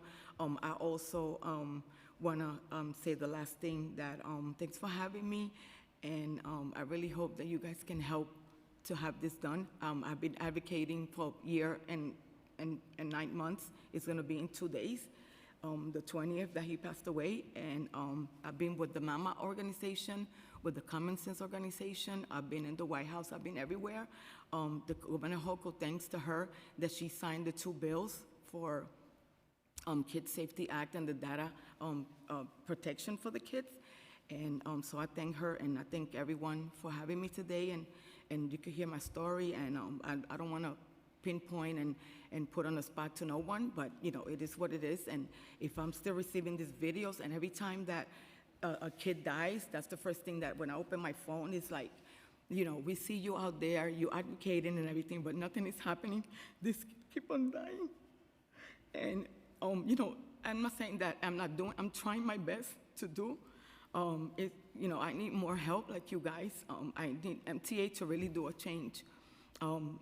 Like I said, it's simple. Just I've been in trains. I call them the orange trains. Those doors been locked for many, many years, and nobody had passed away. Nobody had died within the card system because the doors weren't open. So they easily can close them. There's an emergency, open them. That's all I'm asking for you guys to help me here, and to help all the other parents, and for the kids not to. I really thought that after I started advocating, I didn't hear from no more subway surfing kids, but then it started again, and I said, oh my gosh, but what happened with the social media? What's going on with MTA? So I'm sorry for the emotion, and if you have any questions, I could. You absolutely do not have to apologize. We thank you for coming to speak to us through your grief, and I think I speak for all of us when I say our hearts break for you. Like, no mother, no parent should have to bury their child. And I'm so, so sorry that you've experienced such a loss. And with my colleagues, we're gonna work to do our best to make sure we hold the agencies accountable so that we can see an end to this. Okay, thank you. Have a great day. Thank you.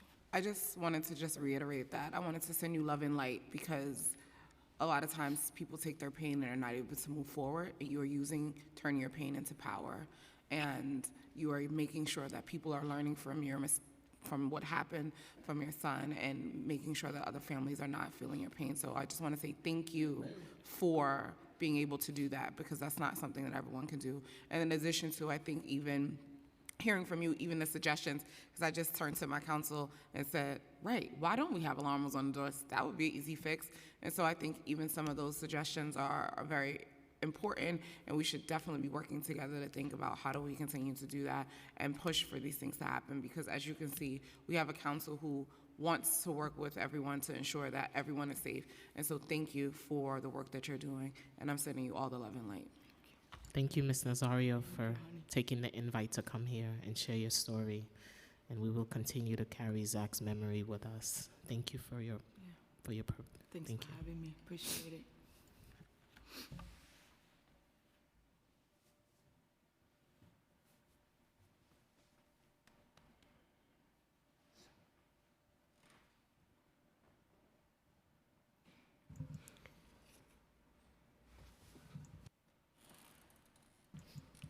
Next, we'll have Bruce Hain, Farhan Sharif, and Sharon Brown Jeter.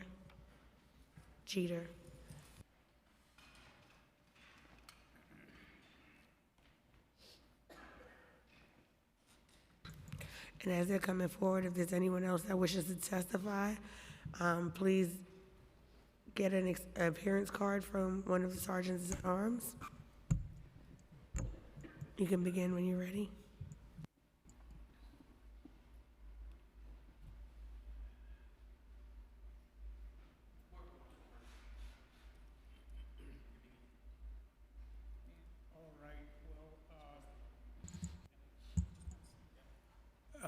My name is Bruce Hain. I live in Queens, and I consider myself to be the foremost rail transportation planner of my generation, because you see, I'm not up against very much.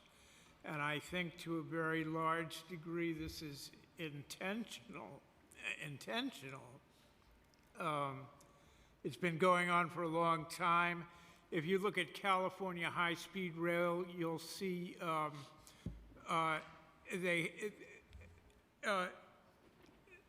they built a whole new line.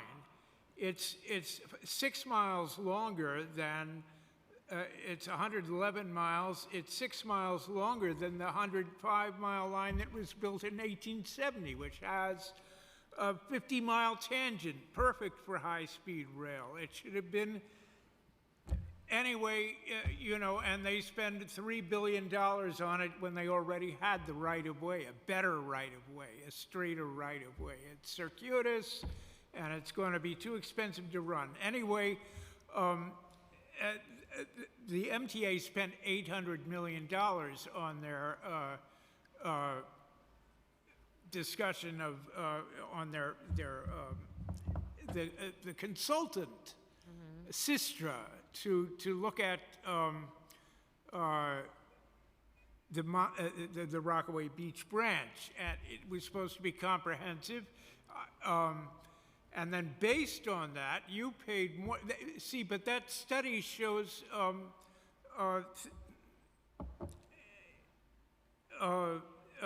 it runs the line through about 8 buildings. There are 6 townhouses. There's a 9-story building. They've all got to come down if you're going to do it the way Sistra planned it. So I intend to file a written thing, and I hope that if it's in Windows format, that pictures can be included too, because I point to the buildings that need to be taken out to do it this way. I've planned an alternate version Thank you, sir. of the subway, but the way to do it is connected to the Long Island Railroad. That way you have capacity. Thank you, sir. Sorry to get so confused. I don't know. These things are too short to say it in. No problem. Thanks very much. Thank you, sir. Thank you. Farhan? Okay, I'll just go. Good afternoon, council members. My name is Farhan Sharif, and I work as the community liaison for New York State Senator James Sanders Jr., and I'm here today to testify in favor of Resolution 59 on behalf of the Office of State Senator James Sanders Jr. Council members, New York City is blessed to have the largest and most extensive transit system in the entire country, which is managed by the MTA. It is the largest transit agency in the world, which works around the clock to ensure that New Yorkers get to where they need to and ensures that our transit system is operating even at off-peak times. However, New York City happens to have the longest commute time in the country, and within New York City, Southeast Queens is among those that has the longest commute time in the country. Council members, it is time that we address this contradiction of having the most extensive transit system, yet having the longest commute time in the country. Our office believes that the Queens Link, which would serve as the first rail line in Queens connecting the northern and southern portions of Queens, is the real solution. Queens Link has the potential to cut down on commute time for those living in the Rockaways traveling to Manhattan or other parts of Queens. Queens Link has the potential to make it easier for residents of the Rockaways to access other parts of Queens such as Jackson Heights, Forest Hills, Flushing, Astoria, Woodside, and etc. The office of Senator James Sanders Jr. is urging the City Council to pass Resolution 59 so we can put an end to the convenience of commuters from the Rockaways and other parts of Queens once and for all. And before I do end, I just want to note by saying that this is my first time testifying in front of the City Council in person. So it's really an honor. Thank you so much, and I look forward to speaking with all of you soon. Thank you, Veron. Hello, my name is Sharon Brown Jeter, and I would just like to say first, remember Israel, defend Israel. We want the hostages Please released. keep this on topic. We still want the hostages Please released. keep your comments to the topic. I will, and we want the hostages released. Please keep your comments to the topic. Yeah, I understand that. That we still are in real Please keep world. your comments to the topic. Okay, remember Israel. Please keep your comments to the topic. Thank you. I got that point across. Now, the subway surfing is very easy. Let the children who are interested in trains come to the MTA and be trained how to use the trains, how to run them, just in case they're interested in working in the MTA in the future. If they're interested in doing stunts, let them have someone from the movies come and show them how to do stunts on the train. Very easy things. These are not things to medicate. These are not things to have therapy. If someone is interested in climbing on a train, do not tell the children you have never seen that before. I've seen it done many times in a movie. So you can say, we do see things like this. This is normal in the proper setting. Not in a doctor's office. We can go into a movie training. We can deal with the mayor's office. They deal with the movies, with the television. They deal with all of that. We can have someone coordinate from the mayor's office to the MTA. They both work in the government. They can say, let's get the kids some training. Let's not tell the kids, you have this idea. This is wild. We've never seen it on the planet. We watch movies. We've seen people do things like that on trains. You can also do something like that. Not in that setting. We have a proper setting for you. Thank you. That's actually really good feedback. Thank you. Remember Israel. Thank you. Thank you. Have a great day. Next, we're going to go online. We have Gabriel Herder, followed by Matthew Palucci. Hi, am I unmuted? We hear you. Hi. So I would just like to start off by saying thank you for letting me speak. I would also like to just address something very quickly that I think it's a little insane that we completely brushed over Queenslink when we spent an hour and a half talking about something that is very important, mind you, subway surfing. It was completely brushed aside. It is something that's very important. I grew up in East Queens. Ozone Park and Rockaway are inaccessible. I can't go to the beach in my own borough because of how hard it is to get there. I can't take any jobs because it's impossible. The infrastructure is there for trains, but why aren't we building upon it? Queenslink makes sense on every level of the imagination. I have to take the Long Island Railroad to Long Beach, and it takes the same amount of time as taking a bus to the Rockaways in my own borough. It is infinitely closer. It is on the same coast. I want to know what's in Ozone Park and what's in Richmond Hill. I'm forced to travel over an hour to go anywhere. No one in this area of Queens wants to go to most areas of Brooklyn because of the distance, and vice versa. It would help the economic growth of New York to be able to open up more accessibility to more jobs around the city, to places that people would normally have extremely limited access to. And it's not fair to build a park in a park that, quite frankly, already has people walking around in that trail. It's a humongous letdown to New Yorkers and the future of New York, and quite honestly, it feels like a setback in development to not invest in better accessibility in order to have areas for both work and the ability to escape life after work and further explore the beauty that is New York. I was born and raised here, and all I or anyone else has ever wanted was more accessibility to these areas. Why does it make sense? 1, improved accessibility and mobility. It would connect underserved neighborhoods with major transit hubs, making it faster and easier for the residents to travel within the borough and beyond. This would benefit communities that currently face transit deserts, as was mentioned before, and where residents rely heavily on slow or insanely slow buses where, I mean, to be frank, I've spent 20 hours in the cold, wet, and, you know, it's late. And the bus is full and goes right by me, and I have to wait another 20 minutes. Buses are not the answer. Economic growth and job creation, that would be huge. I already touched upon that. That really goes without Thank you. Your saying. time has expired. Other people had way more time than me. I need another 10 seconds. Please make Social it quick. social equity and inclusion. Transit has historically marginalized communities in Queens, leaving them disconnected from economic and cultural opportunities. QueensLink would address these disparities, ensuring that all residents, regardless of income or location, can enjoy the benefits of improved transit. Environmental sustainability, optimized land use, and preservation of existing community resources. These are all things that you need to consider. Thank you. Next, we'll hear from Matthew Palucci, followed by Abraham Garfield Morris. You may begin. Please stay on topic. Can you guys hear me? We can hear you. Hello? Perfect.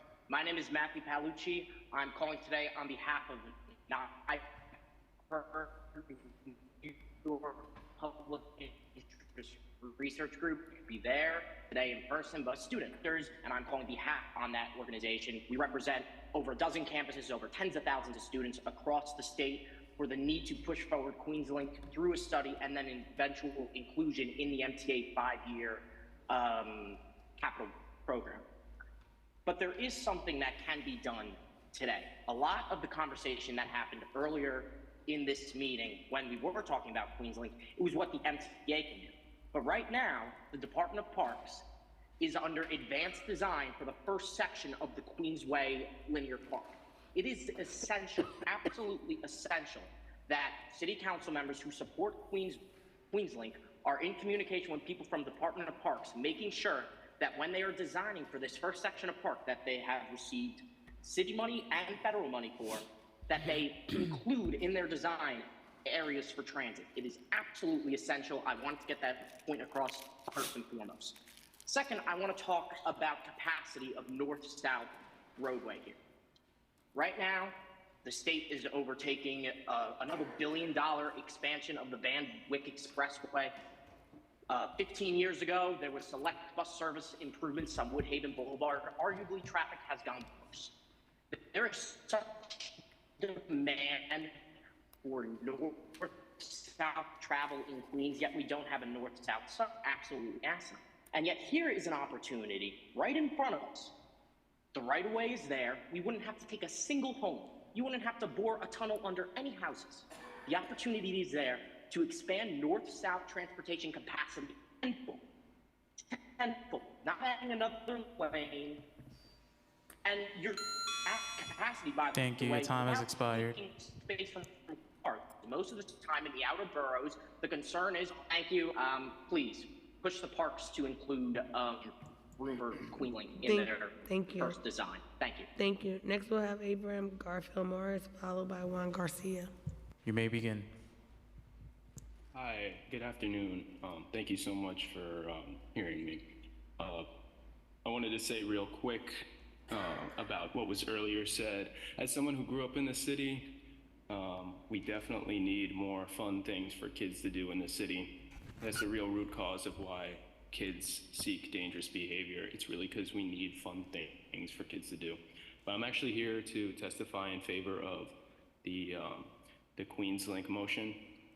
I think it's really important that we bolster our transit here in New York City. It's absolutely critical. And what the QueensLink would do is just totally connect different subway lines and communities that are currently completely disconnected. The Park Queensway that has received federal funding actually received its $100 million in federal funding from the Connecting Communities grant. And unfortunately, that piece of legislation is to remove highways and roadways that have separated communities. And we're using that money to basically pave over what could be a transit line that connects communities. So we're in effect doing exactly what that piece of legislation was written to stop and to bring justice to. So I really advocate for the QueensLink. It's very critical for these communities to be connected, and transit equity is a matter of economic justice and racial justice.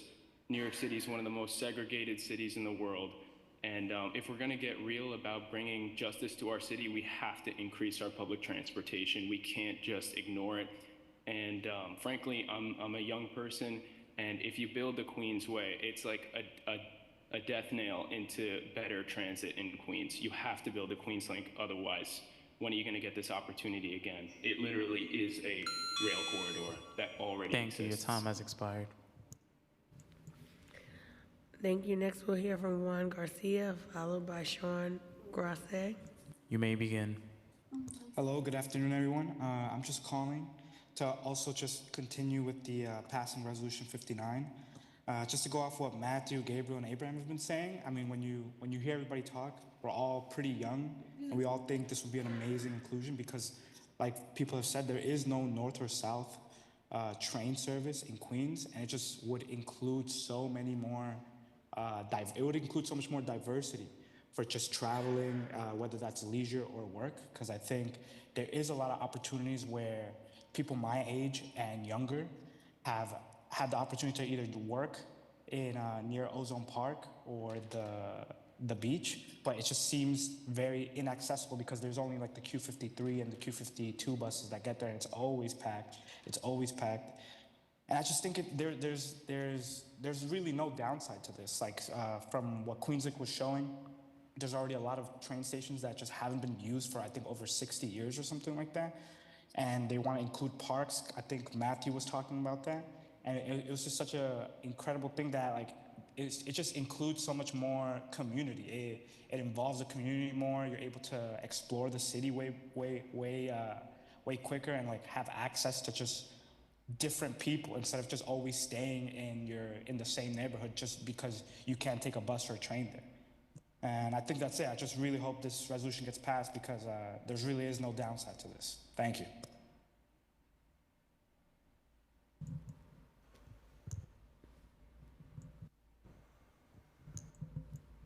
Sean Grasset.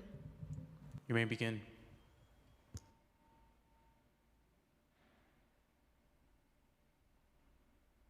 Check. Hello, can you hear me? Hi. Can you hear me? Yes, we can hear you. Yeah. I grew up in Rego Park, which is to say I grew up blessed to be in one of the best cities in the world, and between two of the best parks that the city had to offer. To the south, I had Forest Park, and into the north, I had Flushing Meadows Corona Park. Most of my childhood was spent at these parks. Having said that, all of my friends, and my best friend lived in Woodhaven on Jamaica Avenue. In order to get to him, I had to take a train for an hour and a half, much to the chagrin of my mom, where I had to go all the way to Sutphin Boulevard to take the J, which is incredibly slow to get from Woodhaven to the J, versus a train that we smoked weed on this path my entire high school career, going on this little road that no one was on that would actually make my life better. When I ended up getting a job, I got a job in Brooklyn. And I tried to take the train for an hour and a half, 2 hours each way to get to central Brooklyn, but I couldn't. So I tried to buy a car in order to try to get there. But I ended up having to leave my home and get ostracized from my family because of poor transit. I had to leave Rego Park. Now I live in Brooklyn where I don't know anybody, where I don't have any family, I don't have any community because of a bad transit system. I wish that there could be a QueensLink so I could come and see my family, so I could go back and forth. The Queens Link is like a link to community and a link to people. It's not just some stupid idea. Millions of people would be infinitely helped for a whole bunch more reasons than my own. Please consider pushing forward the 59 and to do as much as we can about the Queens Link. I love Queens with all my heart. Thank you. Next, we will hear from Anna Tachachev. You may begin. Hi, thank you. I want to also testify in support of Resolution 59. I think this is foremost an issue of equitable city planning. When we have two competing proposals for a site, one of them being Queens Link, one of them being Queens Way, I think both deserve the opportunity to have both plans reviewed side by side. This is an issue of equity for all of New Yorkers. I grew up in East Queens. I grew up in Forest Hills. I've rejected job opportunities in Brooklyn. I've rejected job opportunities in Far Rockaway because it's unfeasible to get there. When I go out for recreation, specifically the beach, I go to Jones Beach, just like Robert Moses intended, because there's so much grass I'm putting. The Q53 and 52 are so packed that it's impossible to get to a beach and enjoy the economy in my own borough. I want to go see shows at Rippers in the summer. I want to go surfing. I want to see all the work the city has done to restore the Rockaways following Sandy, but I only get to go to Rockaway about 1 or 2 times a year. And that's not just talking about recreation. I'm talking about economic opportunities as well. There are many people who live in the Rockaways who can't get to work, somewhere like even Forest Hills, because it is such a long commute. I think Queens Link, unlike Queens Way, would change the future, whereas Queens Way would preserve the status quo in East Queens and relegate East Queens to just one more lane style of development for generations to come. I think it's a worthwhile plan for us to look at, because if we don't build a Queens Link, Queens will have more in common with Long Island than the rest of New York City as the city continues to grow. East Queens is part of New York City too, and I believe that the Queens Link deserves at least their EIS. Thank you. Thank you. Next, we'll hear from Rick Horan. You may begin.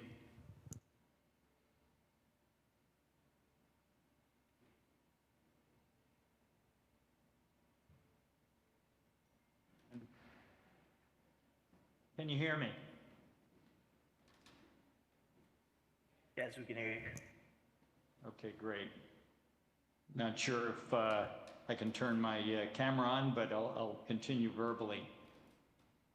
My name is Rick Horan, Executive Director of Queens Link, a nonprofit, all-volunteer group to reconnect the Rockaways and South Queens with the rest of the borough and the city that the city was disconnected from more than 60 years ago.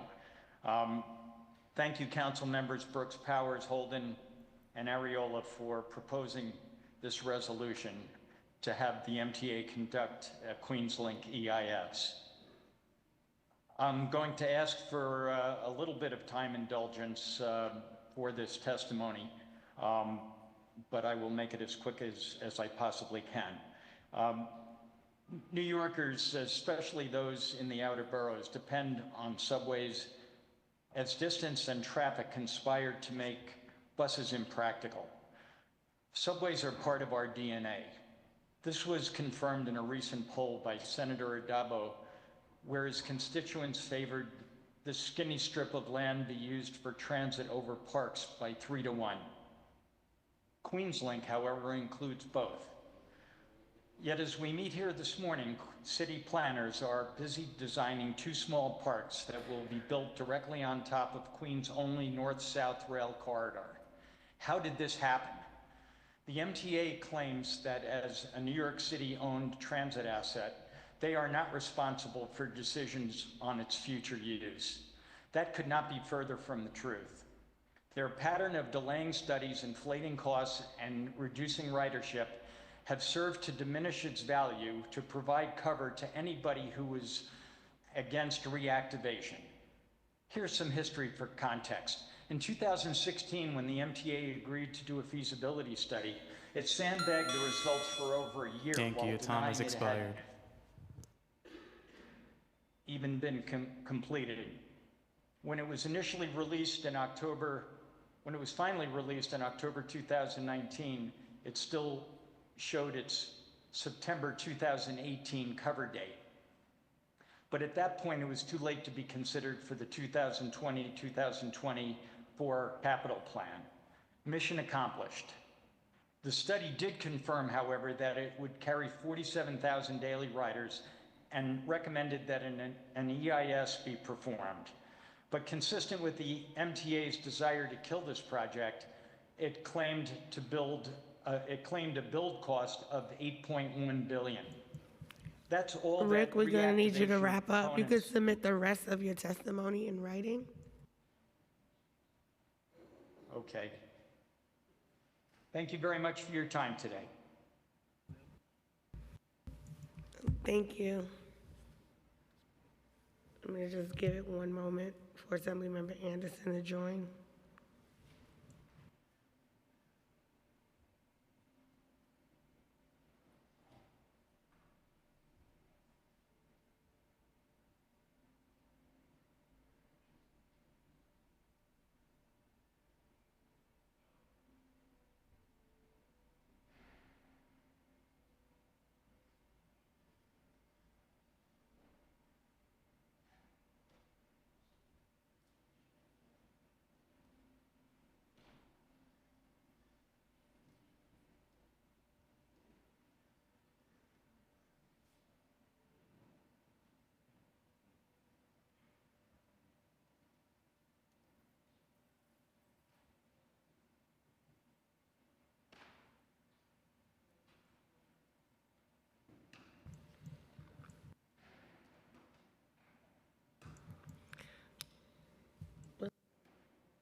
If anyone wishes to testify, do written testimony, you have up to 72 hours to submit. You can submit it to council.nyc.gov.